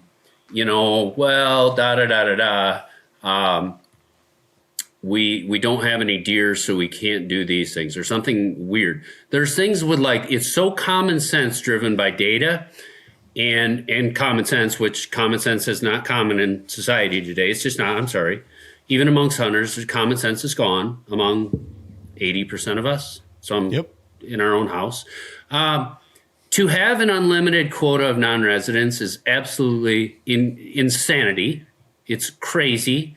And the second thing is there is so much data and so much science that shows, demonstrates, proves that these bait piles and these corn piles are a travesty to what it does to the ecosystem, to the herd, to hunters, to hunter recruitment, to retention, to the turkeys, to the ecosystem, to the forestry health. I mean, your forestry department and your turkey biologist, whatever that department might be, those 2 alone could bring the stats on what it does to oak regeneration and what it does to turkey populations, and that'd be it. Even what it does to waterfowl, like why can't you use a corn pile with waterfowl? And I'm talking about a corn pile, which we can show when you pile corn, pile it and let it sit in rain, not a cornfield. This is different than a cornfield because somebody's like, well, cornfields can still get aflatoxins. I mean, little bit. And they test for that when you harvest it, and it's usually extremely minimal. When you put a corn pile out, you're inviting it. And after 7 days, if you look at any data on how much of the aflatoxins are in corn, after 7 days, when it gets rained on, the aflatoxins explode. It decimates your turkey population. It creates predation around those bait sites. Some people might say, the deer around my corn piles are actually nocturnal. Yeah, because they're going up to these corn piles freaked out because they're like, every time I go there, the coyotes have figured out that that's where we all go, and they start annihilating us.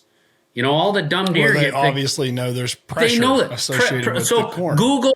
Google predation around bait sites, predation around corn piles. It's obscene. Then even Google things like, what do corn piles do to the natural browse and habitat?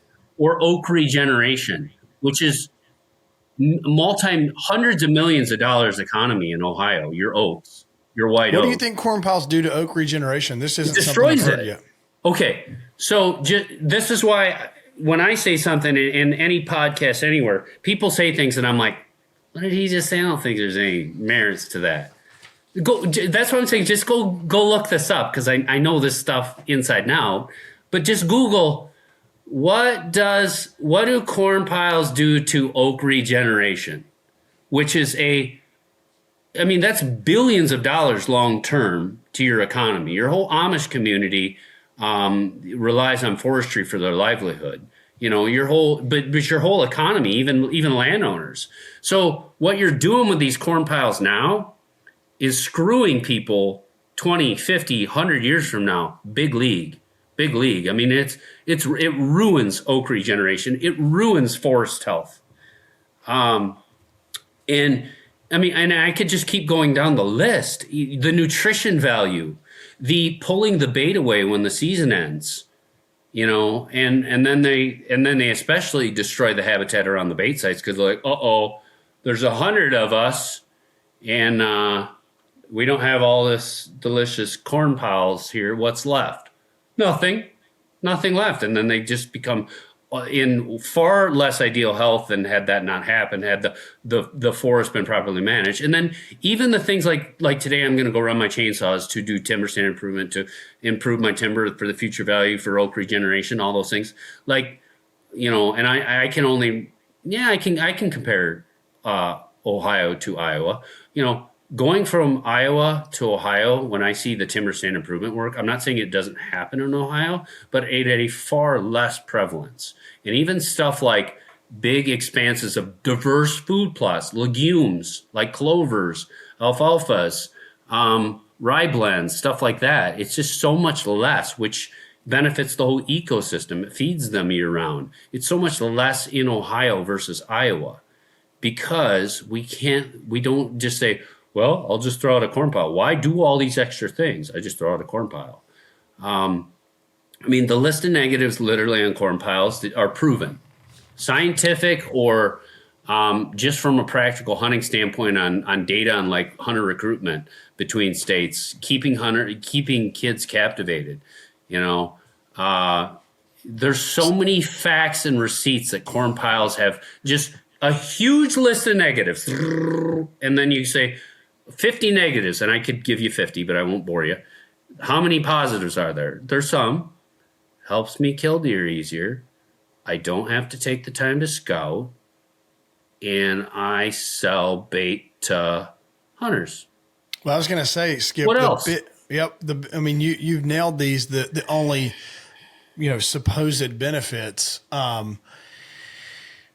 What do you say to? And I'd love to have Mike Rex on. I don't know that Mike will come on, but I listened to him on the Hunter podcast. And Mike is the president of the Ohio Wildlife Council, and apparently, and I Google this, but I think he's kind of one of the top of the chain of who the Ohio DNR listens to, and they help lobby to make change in things. And Mike's his sentiment on the Hunter podcast was, we lose bait, we lose hunters.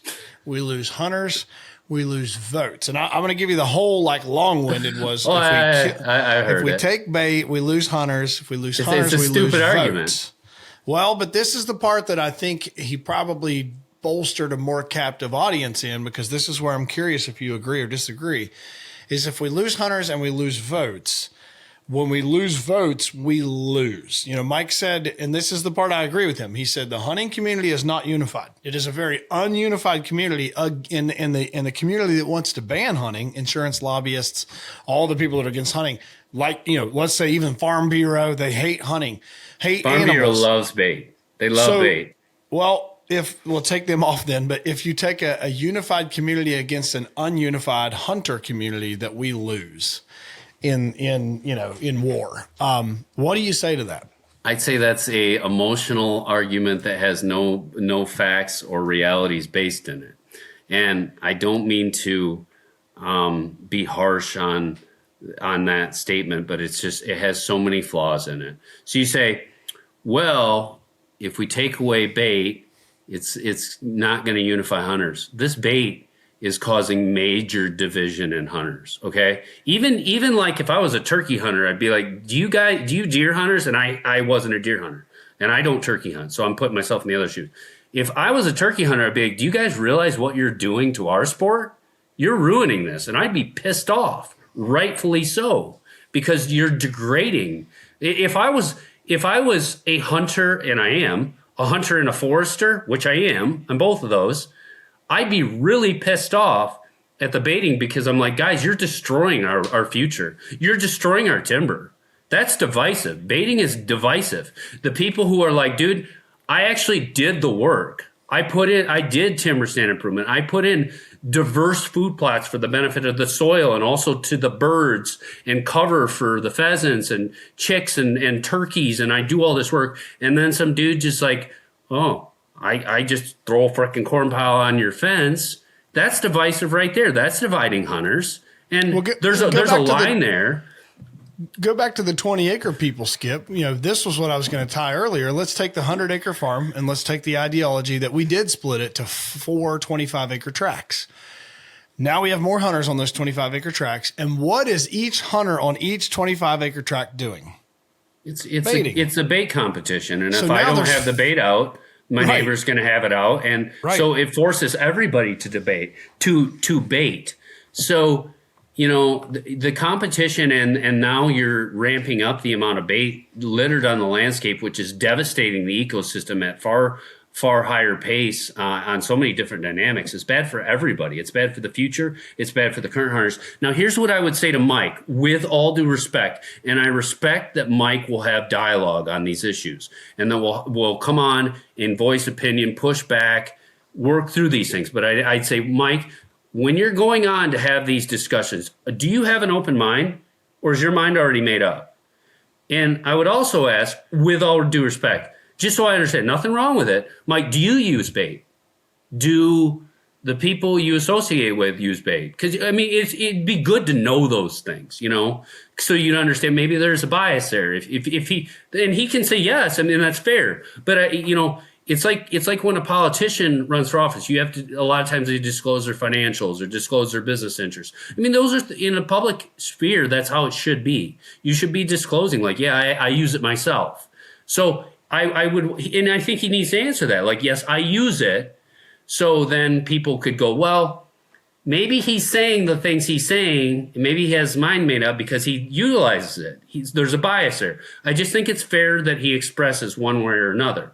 And what the part where I say it was stupid or silly or, you know, crazy was like, we're going to lose hunters. You guys are losing hunters as it is. And you want what you're doing is not working. Mm-hmm. So, hey, you know how we're losing all these hunters right now and nobody's shooting does? Yeah. Well, if we take the corn piles away, we're going to lose hunters and nobody's going to shoot does. What? Right. Wait. It's already broken. The quality of the experience is already degraded. So what you're saying is the current situation, the current status of hunters quitting, less hunters and less people shooting does, more people locking up land, it's getting worse. And you're saying that if we eliminate a major part of that, which corn piles create a lot of that, it actually creates those problems, then we're going to have less hunters and, you know, more people are going to shoot does. No. What you're doing right now is not working. It's broken. The people are quitting and the ecosystem's being hurt. There's all these negatives with the bait.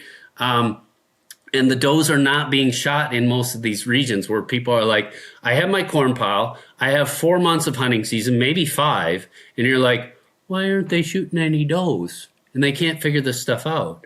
And what I would tell you why. Yeah, I know. We all know why. We all know why. Non-residents, they don't come here to shoot does. Exactly. And you don't require them to shoot does. They buy a tag to shoot a buck. Exactly. Now here's the last thing I would just add to my statement, which is based in facts, not just some random tangent that has no logic to it, is you go, okay, so we think we're going to lose hunters if we eliminate bait. And we're not going to shoot does. Let's compare it to a state actually that's very similar to Ohio. Let's compare to Iowa. We're not losing any hunters. Our hunter retention on all of the 3 R's are stable or increasing. Our youth are not quitting. I mean, nothing like Ohio. I mean, we have stable rates, if not inclining. And then you say, okay, there's one element though, that's the hunters quitting. How about the shooting does? We're shooting too many does. You're like, you're shooting too many does. Yeah, 99% of our state, like, guys have shot too many does and we're hurting. We're hurting for population. You know, a lot of hunters, a lot of frickin' hunters, a lot of urban sprawl, a lot of segmentation of land, too many deer getting shot. And you're like, wait a minute, too many does are getting shot. Yeah. Whoa, do you guys have like corn piles out to shoot all these does off of? Why do you think too many does are getting shot, Skip? Why are people shooting does in Iowa? Because it's not hard. It's not hard to shoot. You don't need corn piles to shoot does. Do they want the meat, or there's nothing requiring them to, right? You don't have an earn a buck or anything like that. No, they give out the tags. And a lot of times it'll be like everybody from the cities will come down to the rural areas and just wherever I can get permission, or even the public that's been blown to bits. And they're like, there's still 6 deer there. Right. I'll shoot one. Yep. It's like, dude, you don't need, there's 6 deer left. Yep. Please, no. There's areas like void of deer, like very, very few. And then there's areas where like the population's okay, but it's not like, dude, we need to pummel the does. Nuh-uh. We shot way too many. We're very effective at shooting does. So we have data per hunter on how many does are shot per hunter. You know, the ratios, a buck to does. Iowa has far more robust data or better data on bucks or doe shot to bucks. We shoot more does than we do bucks. We don't have these pockets where it's like, yeah, every buck got shot and none of the does got shot. And I know that happens in Ohio. I know it does with the corn piles. So when you have these problems that are getting worse, not better, why wouldn't you change some course? It's perplexing to me. How do they change? Because if there is an argument that, and I'm going to make one up, but we can't afford the financial risk of banning baiting all in one year, just ripping a Band-Aid. We can't afford the financial risk. Risk. I mean, I'll make the statement for the small town feed stores. You know what I mean? Like I'll give you, and I'm not, believe me, Skip, I am 1,000,000% on your side because it's been like I hear these arguments all the time. I hunted Illinois and Ohio last year. So my sample of I hunted Illinois where you can't bait, you can't even put out a mineral block, you can't do anything, and I hunted Ohio. Equally as hard in each state. And I am fortunate. I've told my listeners, I am fortunate to have land to hunt in like 10 counties in Ohio. I have 75 cellular cameras running right now. And I fed 83,000 pounds of corn in 2025, 1,500 bushels. Okay. Fed feeders, bait, piles, inventory for farm flips, all the, what do people ask me, Skip? What's the first thing people ask me? I can show you the text this morning. Does Tyler have any pictures of deer from this year? That's the question that everybody buying land wants us to be able to answer. Anyways, my sample data of just hunting Illinois and hunting Ohio, where do you think overwhelmingly I had better hunts and better quality deer? Illinois. Overwhelmingly. Yeah. No 200 acres versus 2,000 probably in Ohio that I have as a sample size. Overwhelmingly better quality hunts. So, how could that be possible? I just don't know. Oh, didn't all the hunters quit in Illinois since they can't bait? Didn't all of them quit? Right. So what do you? So here's the one thing though. So we had big EHD outbreak in southeastern Ohio, like really bad in some areas, really bad. Meigs County, I've got a lot of history in Meigs County. Love that county, and it got hit really hard. There's 3 that got hit really hard, and there's the point of all this. There's a feed store down there I really like. There's not a feed store. It's an ag store that obviously everybody's buying their corn from. I buy my chemicals there, yada, yada, yada. The guy knows his stuff. He's a really good dude. I know he is financially hurting because no hunters bought corn this year. I know he's hurting because nobody bought corn because there was no deer. I'm just giving you the ideology. My question, Mike Rex or anyone else that would give this as ammo of, are you really going to just rip this Band-Aid? What do you say to that? I'd say they need to think a little bit deeper on the economics of this. You're like, hey, our bait sales are $20 million a year. Okay. Whatever the figure might be. Well, it's damaging a $1 billion forestry industry. It's damaging a multi-million-dollar turkey hunting industry. It's damaging habitat and the ecosystem to figures you cannot put a value on. It's causing all the problems I listed. Okay. There's a huge sum to this. It's a huge sum to the hunters quitting too. There's an economic value to, 5% more hunters quit in the next 5 or 10 years. There's an economic value to that. So here's the reality of it. If you said bait sales were XYZ, we can't put out corn during season. I would strongly argue with some data behind it, and I'd have to make my case and get my data put together on this, but I almost know it without putting all this together. Iowa's data on what we put into the land that benefits the feed stores, the co-ops, all these places is astronomical. The amount of people superior to the corn sales is what you would say. It's way higher. So what happens is here's how they think. Here's how a politician or a average government official, this is not Mike, this is just average person in government. This is like, I'm in government. I can't do a job in the private sector. I'm just don't have what it takes. So I take a job in government. They can't think deeply on issues. That's why they got jobs in government. Not Mike. That's just government in general. What? And then they listen to people that give opinion. Corn piles sell $20 million a year.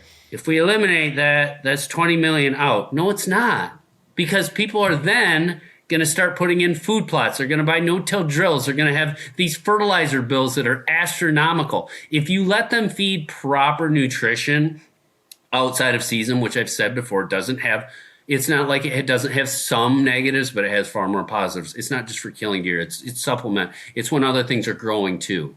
In which spring means and you summer. are for a supplemental feed program. Yes, not during season. It's for the benefit of the deer, for the health of the animals, and things that'll help with EHT as well. Not during hunting season, purely for the health of the animal. Yes, people will start spending a fortune on that. So if you legalize that, and you look at what people start, like our feed stores here, we can supplemental feed. They make a fortune on supplemental feed, mineral, fertilizer, food plot seed. I mean, it's a millions and millions of dollars spent on this stuff. Everybody I know, even with like 80 acres, is like, dude, I scrape by to get my 80 acres. Now I'm saving up for a really small no-till drill.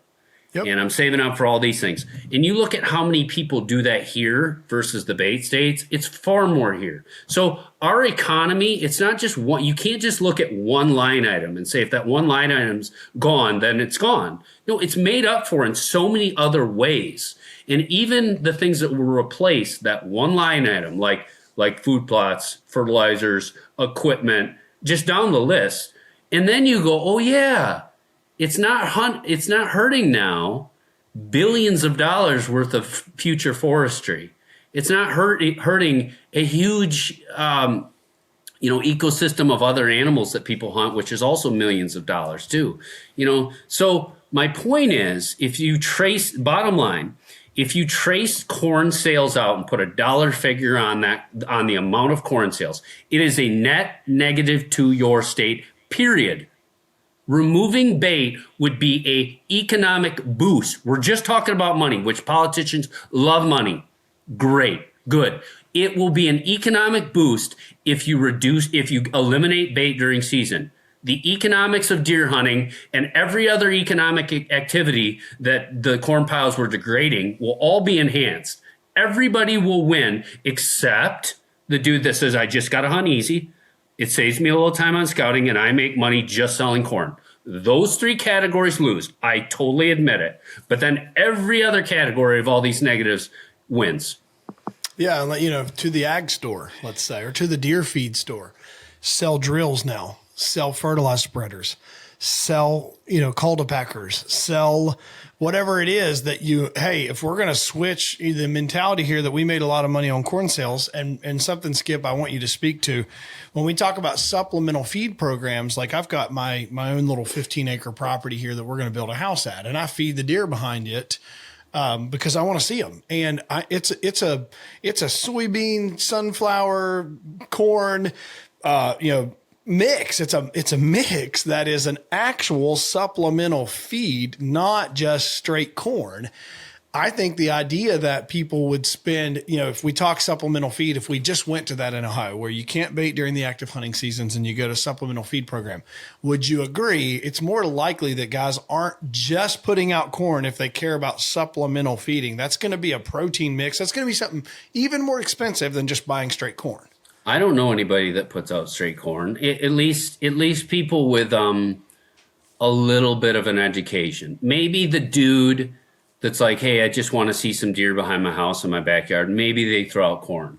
But anybody that's like, no, I'm a hunter and I'm thinking about nutrition at all, just at a very basic level, they're not putting out just corn. They're putting out like mineral, and like every co-op by me, every feed store that you just mentioned, they all carry protein blends. Yep. They all make a fortune from it. So these feed stores, bales, feed stores are going to go out of business. No, they won't. They'll make more money. Well, and the thing that I think about too is these same feed stores that we're talking about. I have seen their struggle when corn went to, let's say, $7 a bushel in the field, right? Great for the farmer, great sales. Well, now deer corn sales are way down because guys aren't going to pay $10 for a 50-pound bag. They're not going to do it. So it goes down that way. Well, then when corn's low and there's no money to be made at it, you're selling a lot of deer corn and the margin is low. It's like the race to the bottom to me in that sector of that's where we have to live. Benefits of corn piles to the economy, to the hunters, everybody, negatives. And I mean it to that scale. Well, throw into your negatives here, Skip, because you can speak to this. We started talking about what you're doing and spending your time with now, today in February. There's an animal I wrote down, and maybe Mike gave me this thought, but I have suspected we're doing a giant disservice to the overpopulation of coons with our baiting. And I could show and pull up pictures. I've got, corn on farms that I'm trying to inventory a deer in August or find a deer. And there's literally in one trail camera picture, 18 coons, 18. And maybe it was Mike that said this, but we are bolstering this unchecked population of coons that, you said it earlier, will kill fawns, will eat turkey nests, are a terrible animal for the greater good of the wildlife picture. And we have been feeding them. Most guys that throw corn on the ground, they're feeding coons just as much as they're feeding deer. Yeah, they're supplementing the coons. Actually, the nutritional value for coons, they're eating everything, and they're like, we don't have any really. Coons are so vicious; they're nasty critters. Like when I see them with like coyotes, the coyotes are like, "Nah, I'm not messing with that dude." They really don't have anything that really practically kills them. And all these people, nobody traps. So you're supplementing their fertility. You're loading these things up to be big, robust, just big fat raccoons that can pump out bigger litters, and nothing's controlling their population. And because you've created a culture of people who are just lazy, that just want to throw corn, like now, extra things like putting traps out and stuff. Nah, I'm just lazy now. It's kind of my mindset. It's kind of the way of life, just to be lazy, just to be easy. And they quit doing this stuff. And admittedly, I haven't let coon hunters hunt before. And that's probably my own fault, but I have just in my mind pictured these guys just trampling around all night and just making a ruckus. And I've thought, I don't really know if that's good for me. But really, if it's much like your coyote hunts, like, would you argue that those coon hunters do way less damage to your deer farm than the coons do? Okay. Coons do massive damage to farms, and I farm. The amount of crop damage that raccoons do to your cornfields. So we need to sell corn because corn is economics. Do you know what coons do to cornfields? I plant the rows, and those coons are out there in high populations. They'll take 12 rows of that stuff out. Like, just go down the rows. And we shot like 100 off of one field one time. I mean, over 100. And they just go down the rows, and we replanted it, and they'd come back and dig it up. And I'm just like getting the Ruger 1022 with the 25 round mags. And we'd sit multiple nights, and I'm like, yeah, we just shot at least 100, and there's 100 more that we need to shoot. And it's like, to shoot, we've taken 600-700 off of this farm in 1 year when we finally started getting on top of things. And that's without corn piles. Like, I can't imagine block after block after block after block of like just supplemented raccoon food everywhere and nobody killing them. I mean, there's an obscene level of raccoon populations, and they're probably they got to be doing close to as much damage to crop damage as it is even corn sales. I mean, even in Illinois, on the farms that I was hunting without baiting, the coons were knocking as much corn down on the edges as the deer ever were. Because my farmer was like, oh, that's the deer. And I'm like, no, they don't knock it over like that. Yeah, that's raccoons. They climb up and snap it over, and then the deer get the blame. Yep. It's like, dude, that's raccoons. And I'm like, you ever watched a deer knock a stalk of corn over with its foot? Like, doesn't happen. They'll walk right through it. They'll eat it clean, and it's still standing. I might have my numbers wrong here, but we had a raccoon contest that was fairly regional. I'm like 2 counties or something, and I might be off on my stats here, but this was, I think, fairly recently. And I think it was one weekend, and they shot, and it was a competition. You put in your money, and then top team got part of that pool. They shot like 20,000 raccoons. 20,000 raccoons in a weekend. In 2 counties. Now, with no bait. There's with no bait. I mean, if I just had to take some stupid wild guess at it, I'd be like, you guys got 10%, dude. Yeah, like a quadrillion. You could keep doing this contest every weekend. Yeah, and maybe like I mean, yeah, it'd be like when you watch our national debt clock. That's the coon population. It just keeps going up. And it's just at an extreme level. Like, really, dude? A huge problem. Absolutely huge problem. So the other one, we're going to jump to the other one. I don't want to keep him forever because I can envision these 3 saws already out here. And now the snow's melted and Skip's ready to sling some bar oil. The other question, or the other topic, was non-resident. And we're talking about what you believe are the top 2 things that could make Ohio much more betterer. Non-resident, what do we do? How do we do it? This one's super simple. Okay, we are at 6,000 non-residents with the most hunters per huntable acre. That number 6,000. Yeah, wow. So we're at 6,000 non-residents max per year, and that is in a state with the least amount of habitat, the least amount of public land, and the least amount of deer of the Midwest, with the highest hunter density per huntable acre. Okay, so what you guys in 6,000, in all honesty, is too much. Our residents are hurting for access as it is. There's too much non-resident pressure, not over the top, not where you're like, dude, it's way too much. And it's like, whoa, we got a huge problem. It's not, but it's reasonable, but it's still heavy. If somebody said, okay, dude, it's at 6,000, what should the number really be? Honestly, it should be 0. And I love the non-residents, love them. My friends come here and hunt as non-residents, but I'm just saying, based on economics, based on supply and demand of the land, the residents don't have places to go as it is. So when your residents don't have places to go and there's not enough deer, then you don't allow non-residents. That's really simple. I was Googling the number while you were talking. Guess how many non-resident hunter license sales there were for 2025 in Ohio? 45,000. 34,000. Okay. Now, here's my question that I do not have the answer to. Does everybody who owns land in Ohio that's a non-resident, do all of them have to buy a deer tag to hunt? That is currently true. They have to buy a non-resident license if they don't show proof of residency. Okay, so 30-some thousand would include people who own land, and that's an accurate figure.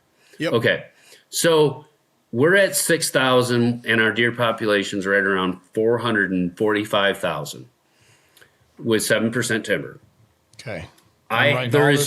There is no way you can justify if you said, what'd you say, Iowa? You call it 450,000. Yep. Iowa, you're at 450,000. Let's hypothetically just say Ohio was 900,000. And you have more habitat than us, probably double.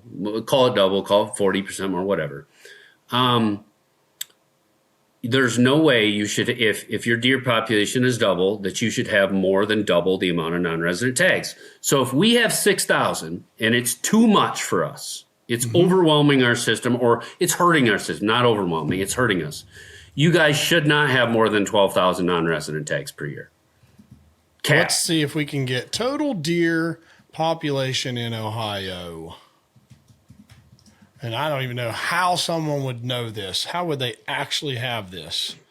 They have fairly accurate numbers. This is AI. Ohio's whitetail deer population is estimated to be between 650 and 900,000 in 2025.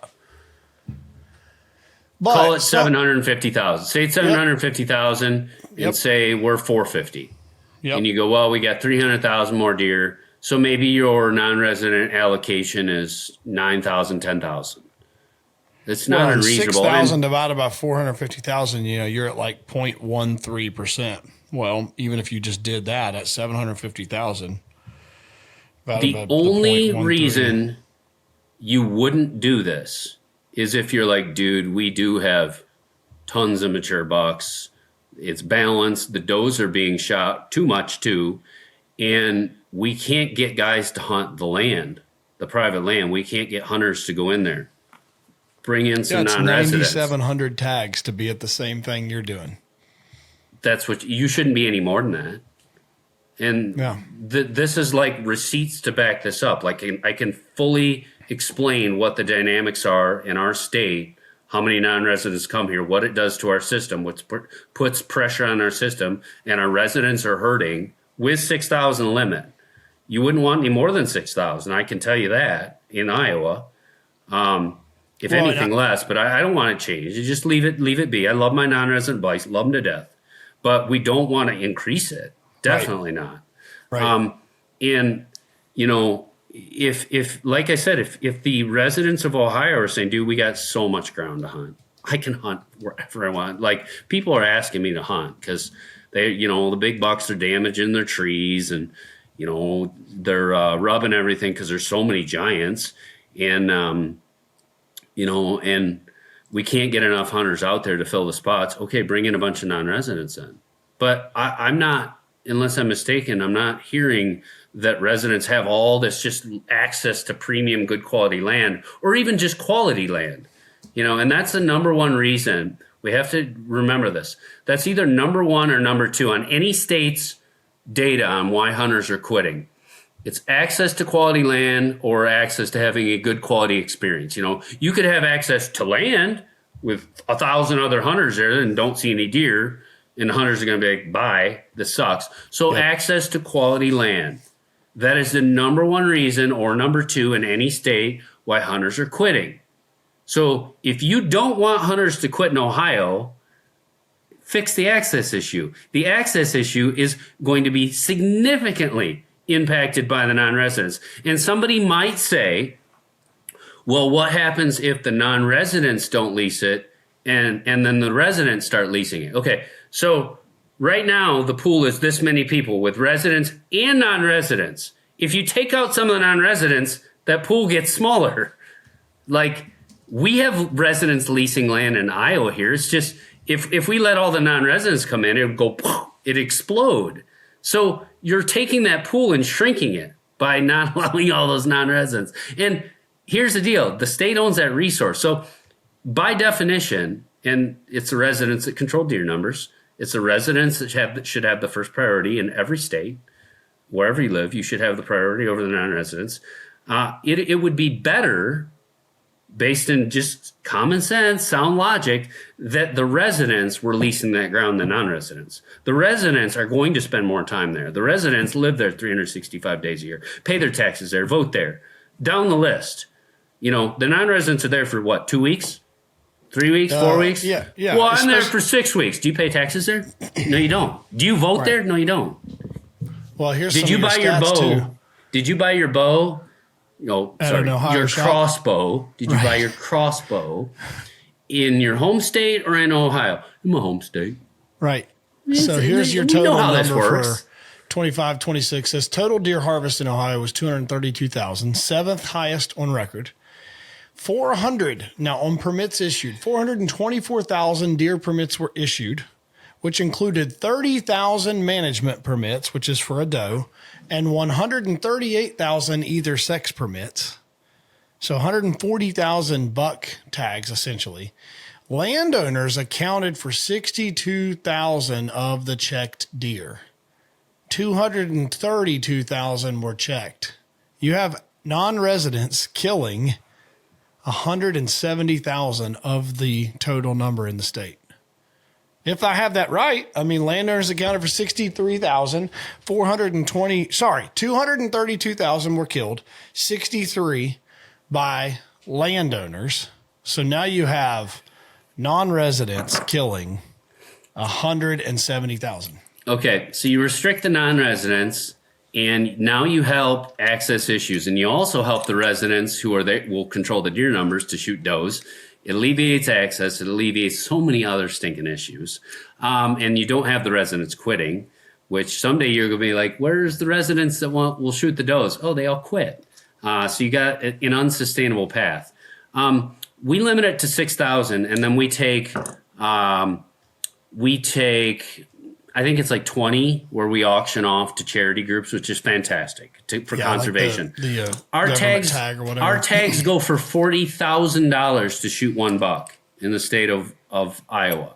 Well, if you guys made your limit 9,700 non-resident tags, right now ours are like $650 maybe. I'm making that up. I don't know. $650, $700. And at $650 to hunt right behind me, it's a 6 or a 7 year draw. 6. Yeah, you take 6 points to get a non-resident bow. 6 years. Okay. Soon to be 7, soon to be 8, soon to be 9, soon to be 10. If you made our non-resident tags $2,000, there would still be a draw.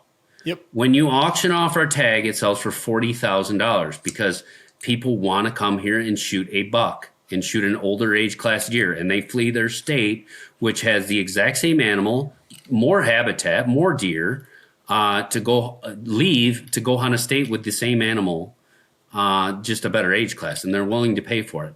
And again, it's a necessity that you make the price for the resident reasonable. They feed their family with that. They shoot the does. They're out. It's their resource. It's the state-owned resource. So the cheaper you can make the tags for the residents, that's the responsibility of the government.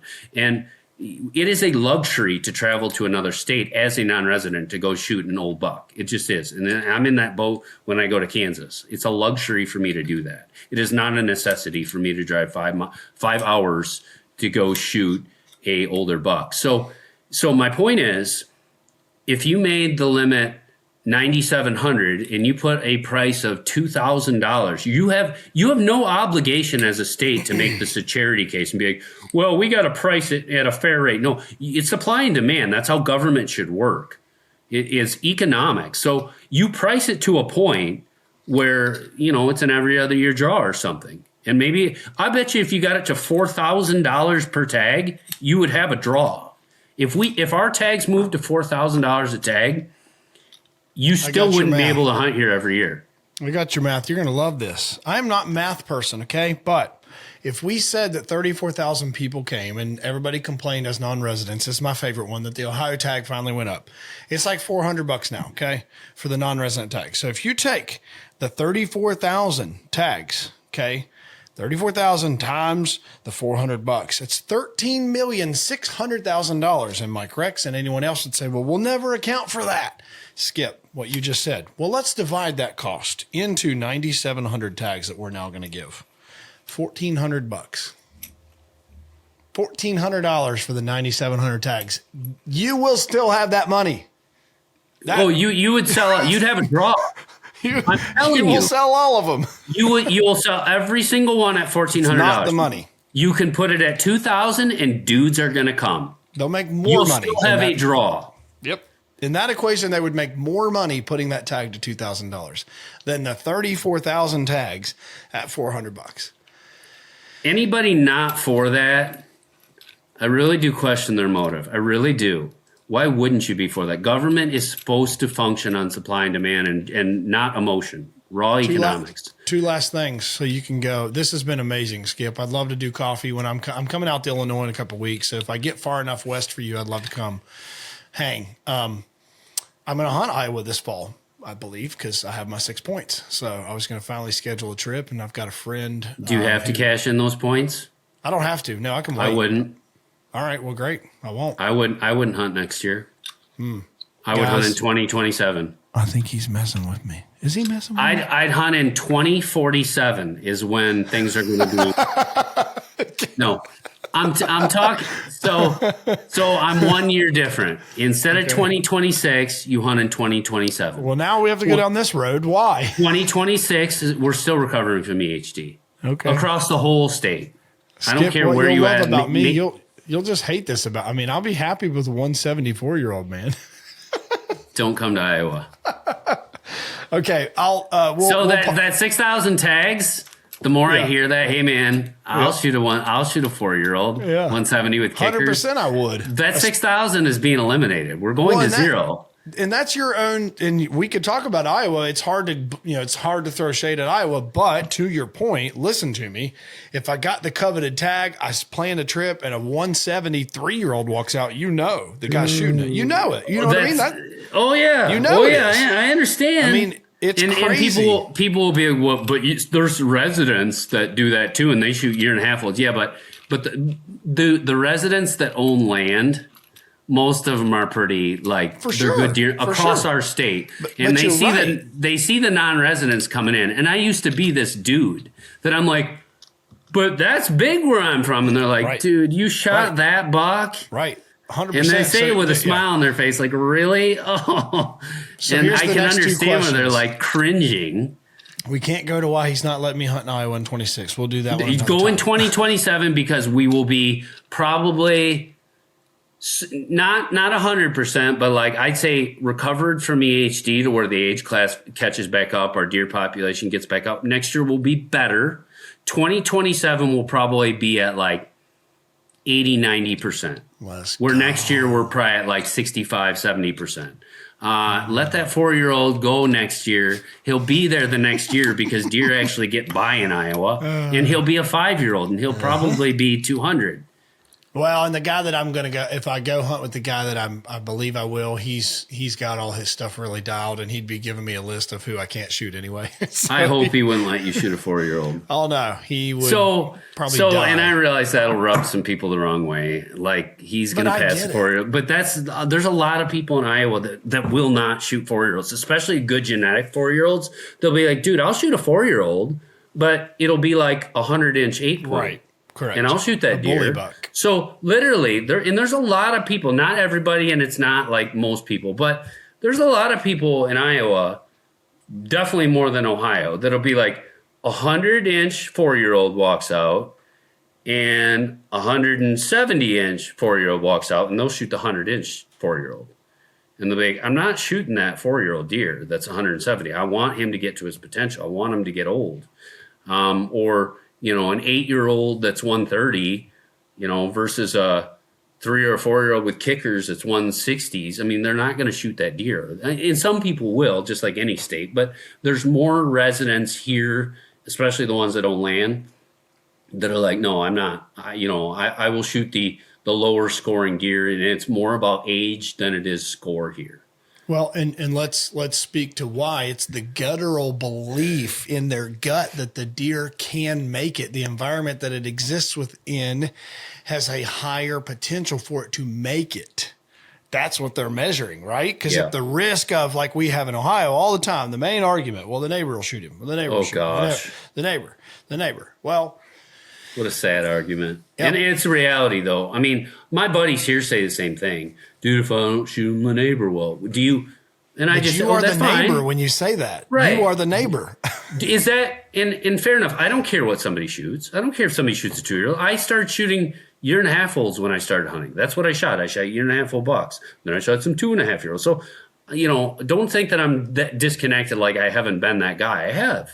But when I ask these guys, like, that's fine. Okay, so you're going to shoot them. Yeah.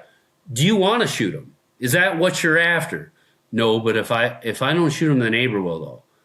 Then why are you going to shoot him? So you're not going to be happy shooting at it. Like, now, if somebody shoots something, I don't care what it is. I don't care if it's a freaking button buck, and they're fired up. They're like, dude, yes, then great, freaking rocking. That's great. But when guys shoot stuff and they're like, dang it, I'm not happy. It's not my biggest. It's not. Well. If they're fired up and it's not their biggest, great. But if they're not, they're like, wish I didn't shoot that. Dang it, that sucks. Like, it's not what I wanted to shoot. But if I didn't shoot him, the neighbors would. That's where it's like, come on, dude. Really? Yep. That's in, so people would try and twist this. Like he's buck shaming people. Not at all. If a kid is stoked, if an old man is stoked, I got this deer, whatever it is, awesome. But the second you're like, not when I wanted to shoot, but if I didn't shoot him, the neighbors will, and had to get my buck, I had to. Why? Because, I got to post stuff on social media to be cool. And I have this tag, this non-resident tag. Yeah, and I paid $650 or whatever I have to fill it. You do. Well, the more I hear that this number of 6,000 is getting closer to zero, the more I have these conversations. Well, and Skip, this is a wild ideology of what could be happening there. What could you do? But my question, just curiosity here, and you may not have the answer yet, but in that argument, in that scenario that I'm the guy that shoots the 4-year-old 170 because that's the tag that I waited 6 years to get, and it's my last day or whatever it is, whatever scenario you paint. Let's say I pass the deer. I drew the tag and I don't fill the tag. would you be for me coming back the next year if I have an unfilled tag in a new regulation change? The next time you draw, yeah, you're welcome back. But here's the deal. You pass that deer, maybe somebody gets it next year. It's not about just us. These deer are not just what does it do for me? What about my benefits? What about my tag? So if I pass a deer, what if he makes it another year and the kid down the road shoots it? Great thing. Well, it's not even, I'm passing this deer so I can shoot him next year. I mean, 99% of the deer I passed, I don't shoot them later. A lot of them, someone get hit by a car, another hunter shoots them. Maybe they get another year older and the neighbor shoots them. Or they go It's not just about me. The whitetail is not just for my enjoyment, right? It benefits other people. And if I pass that deer, maybe I pass a deer that is 4 years old that I don't want to shoot because I'm like, he's not mature. But he goes by a kid that is like, yes, it's my biggest buck ever. Well, there's benefits to other people. There's other people in this equation. That's why it's a shared resource. And it's deer not just for us. It's not just for our own personal self-enjoyment and just about me. It's there's more to it than that. So in one question probably that popped into somebody's head, if you pass that 4-year-old, you're never going to see him again because it's going to take you 6 years to draw. But the more people that come here and do that, the next time you come back, maybe there's a 5-year-old because somebody like you was there the year before and did pass that 4-year-old. You're like, dude, Iowa has 5-year-olds because the dudes that show up there will pass the 4-year-olds. And now I can shoot a 5-year-old. So it always comes back around. And the more people that do that and the more the regulations promote responsible hunting and not making choices about, I just got to take something, the better off it'll be. And that's why when people do draw that coveted and rare Iowa tag, a lot of times it's a great experience because people think of more than just themselves in the state more frequently than other states. It doesn't mean we don't have our problems, because we do. We have a lot of problems here in Iowa. Yeah, and our hunting is not what it used to be. Are chasing you. I got 2 questions and I'll leave you go. This one's an easy one. It's the wrap up of what we've talked about. In your opinion, could Ohio be one of the best whitetail states in the country if it would fix those 2 issues? 100%. You fix those 2 issues, your state will be better than Iowa, period. It will be the best state in the country, period, for the everyday guy. For every hunter in that state, you could literally say our state is the best deer hunting state in the country for everybody. And you will have, and the dudes that still just want to go shoot one, they'll still have that opportunity. I don't care about horns. I don't care about the size of the deer. I don't care about trophies. I could care less. Those dudes will have more opportunity because now they don't have all these 9-rounds and they still have corn piles everywhere causing all these problems. They'll have more opportunities to do that just want to shoot everything. It will be the best state in the country, period. It will blow Iowa out of the water. And then, if I knew you were going to do this, if it was about me, if it was about my selfish desires, I'd quickly go buy a bunch of land in Ohio, wait till you did this, and I'd sell it and make a bunch of money. But here's the beauty of this. Anything I just said, it's not going to benefit me. I'm not going to go hunt. I'll never hunt Ohio again. Done it. I'm not going to go back. I love where I'm at. And none of these discussions we're having are going to benefit me whatsoever. Even the stuff about me fighting for Iowa and the problems we have doesn't impact me. It really doesn't anymore.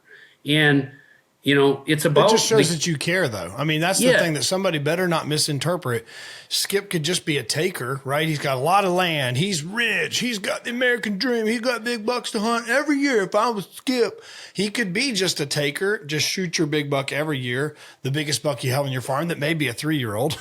Shoot it every year and just be a taker of the resource. But you're not. You are a giver. When I think of somebody who embodies being a giver to the resource for the greater good, you are the guy. You are the guy that I think of. Whenever you hear anybody discuss the Ohio topic and debate these issues, just really question what's their motives. What's their bias? What's in it for them? Are they partaking in these activities? Is this going to affect them economically? And I'm not saying it can't have any impacts, but it needs to be disclosed and understood. And just understand whatever I'm saying here, as opinionated as I am, it'd actually be much easier for me to close the screen and never have one of these conversations again and not talk in the public at all, because it doesn't help me at all. I'm doing this to fight for the kids, to fight for our future, to fight for other hunters, to fight for the next generation. And so these kids, so we can say we left this sport better than what we found it. Not we let it go to crap and we did nothing about it. That's garbage.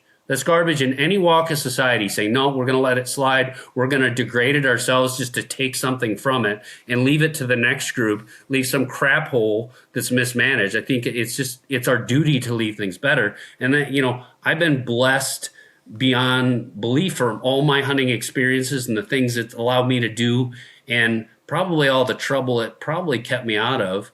Being a teenager that was fairly wild and getting into this where I could have got into all these other things. So I want that for the other kids. I genuinely do. So I want hunting to be good for the everyday man, the everyday dude that's the working man that can't afford a piece of land, the kid that can't afford a place to go, that just wants a quality experience. I want it better for the generations that follow them too. I want it better for my kids that come up, or at least as good as what I had it. And to say, no, it's worse. It's worse. You guys live with it. I think that's wrong. I just think it's flawed. For sure. Last thing, easy one. I think an easy one.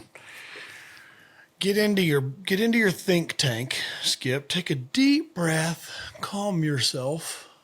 I know it's impossible. I'm with you. But what is the biggest scam in the outdoor industry, and who is responsible for pushing it? I would say the biggest scam is the special interests with money tied to it for their motivations. So, a classic example is the crossbow lobbyists, hiring lobbyists to get crossbows into archery season in a lot of these states. Like the hunters weren't even asking for it, and all of a sudden this lobbyist showed up, donates and gives some money, and gets chummy with the politician, buys them out, and all of a sudden you wake up one day and you're like, it's crossbows now. And the masses go, okay, I'll just shoot a crossbow now. And they just made millions of dollars. Or why do the hunting seasons keep getting so long? They want to really help us. They want to give to us to kill more deer. Now hunting season's 5 months long. That's from Farm Bureau. That's because of Farm Bureau. And we're stupid enough to go, 5 months long, and I can use rifles, and I can shoot them every which way and use every technology known to man. I mean, and we buy right into this stuff because we don't think through this stuff critically. So the special interest in money, there's a lot of people and a lot of statements that say this is what's ruining hunting, that's what's ruining hunting, celebrities are ruining hunting, social media is ruining hunting. All those things have an impact, but the special interest and the poor regulations and the money that's created a lot of these poor regulations when the hunters didn't fight back at all are by far the biggest harm to hunting. Poor regulations, by far, not even close, are the worst thing that can happen to hunting. Poor quality regulations. The best thing and the best way to fix this whole system and the best way to unite hunters is good quality, conservative regulations. Period. End of story. You heard it first. You heard it second, third, fourth, and fifth, I would say. I agree with you intimately. I do agree, and I feel like I have an enormous duty as someone who is going to lead from the front. I'm the land flipper. Quote me as the land flipper, but the thing that we're different about is I care about hunting. I care about making it better. I care about making improvements when a lot of the things that we sell, Skip, as a land guy, there's a lot of farms you buy. You can make money selling the farm, never touching it. The very next day, you can just make money and never touch it. I don't like that sentiment because I like to leave something better than I found it. And I like to remove the negatives and take away the issues that I see and create the Eastern access and do the things because I want to be able to give back. I want to be able to see it better. And there really is two categories of land flippers. There's the dudes that just buy it and throw a new for sale sign out. Mm-hmm. I bought it cheap and now I'm going to just try and make some money on it. Happens a lot. Yep. Well, if a guy goes out and buys some dilapidated house that's just falling apart, and you say, that guy was in there for 2 months and he spent $50,000 on the drywall and the paint. No, I don't know anything about houses. Nothing. But he made that house from dilapidated to immaculate. And you say he made $40,000 profit. No one would fault him for it. Right. He worked his frickin' butt off. Yep. He should be rewarded for it. And that's how it should be with land. If you take a dilapidated, neglected piece of land and fix the fundamentals on it and put a lot of your effort into it and expertise, and you know what you're doing, you can make a profit from that. It doesn't mean you go rip somebody off to buy it and gouge somebody on the other side of it, but a reasonable profit. I think there's nothing wrong with that. I mean, I will do that on occasion, but I am fundamentally changing the farms, and I might do one a year. So, correct. Yep. We've learned a lot in 25 of just, there's guys that want to do this that just hide and do what you said. They buy it, they list it with the realtor, they do, whatever it is the very next day. And not knocking agents, but they hide behind the agent to sell the property to keep their face from being the public face. And I don't do that. I'm the exact opposite of it. And I've taken a lot of scrutiny for that. I have. I don't care. I have my own pillow to earn at the end of the day. We all have to earn our own pillow, and I just want to lead from the front, and I don't want to be a secret about what we do. I want to make properties better. And so we've covered a lot of ground here, pun intended. This has been incredible, Skip. This has been incredible. I really appreciate you taking all this time to be with us. Obviously, I wish you nothing but success, and I think you've already had a ton of success, but I appreciate that you're willing to invest and pour into the generations coming behind you. And if no one else tells you, it means a lot, and I appreciate it. And I appreciate that you're outspoken and that you care more about the sport than taking from it. I appreciate it. If you don't hear it enough, I do. Thank you. I appreciate hearing that. Yeah, man. Well, I'm going to leave us with all that. If y'all have stuck with us, thank you. Share it with your friend, your mom, your cousin, your dad, your hunting buddies. Tell them that you're removing baiting in Ohio. You're doing it. We could all just kind of do this, even if the regulations didn't, prevent us from doing this. I'm kind of toiling with taking this stance in my own company here in 26, where we just don't bait. But I have a feeling, inventory wise and all that, people would, ask us questions, but I kind of don't care anymore. I kind of want to lead from the front. And if it requires us to be different than anything else out there, then that may be what we do. But I digress. Skip, thank you so much for being on here today. And for all the listeners, thank you for listening. We'll catch you next week on Legacy Through Land. Peace.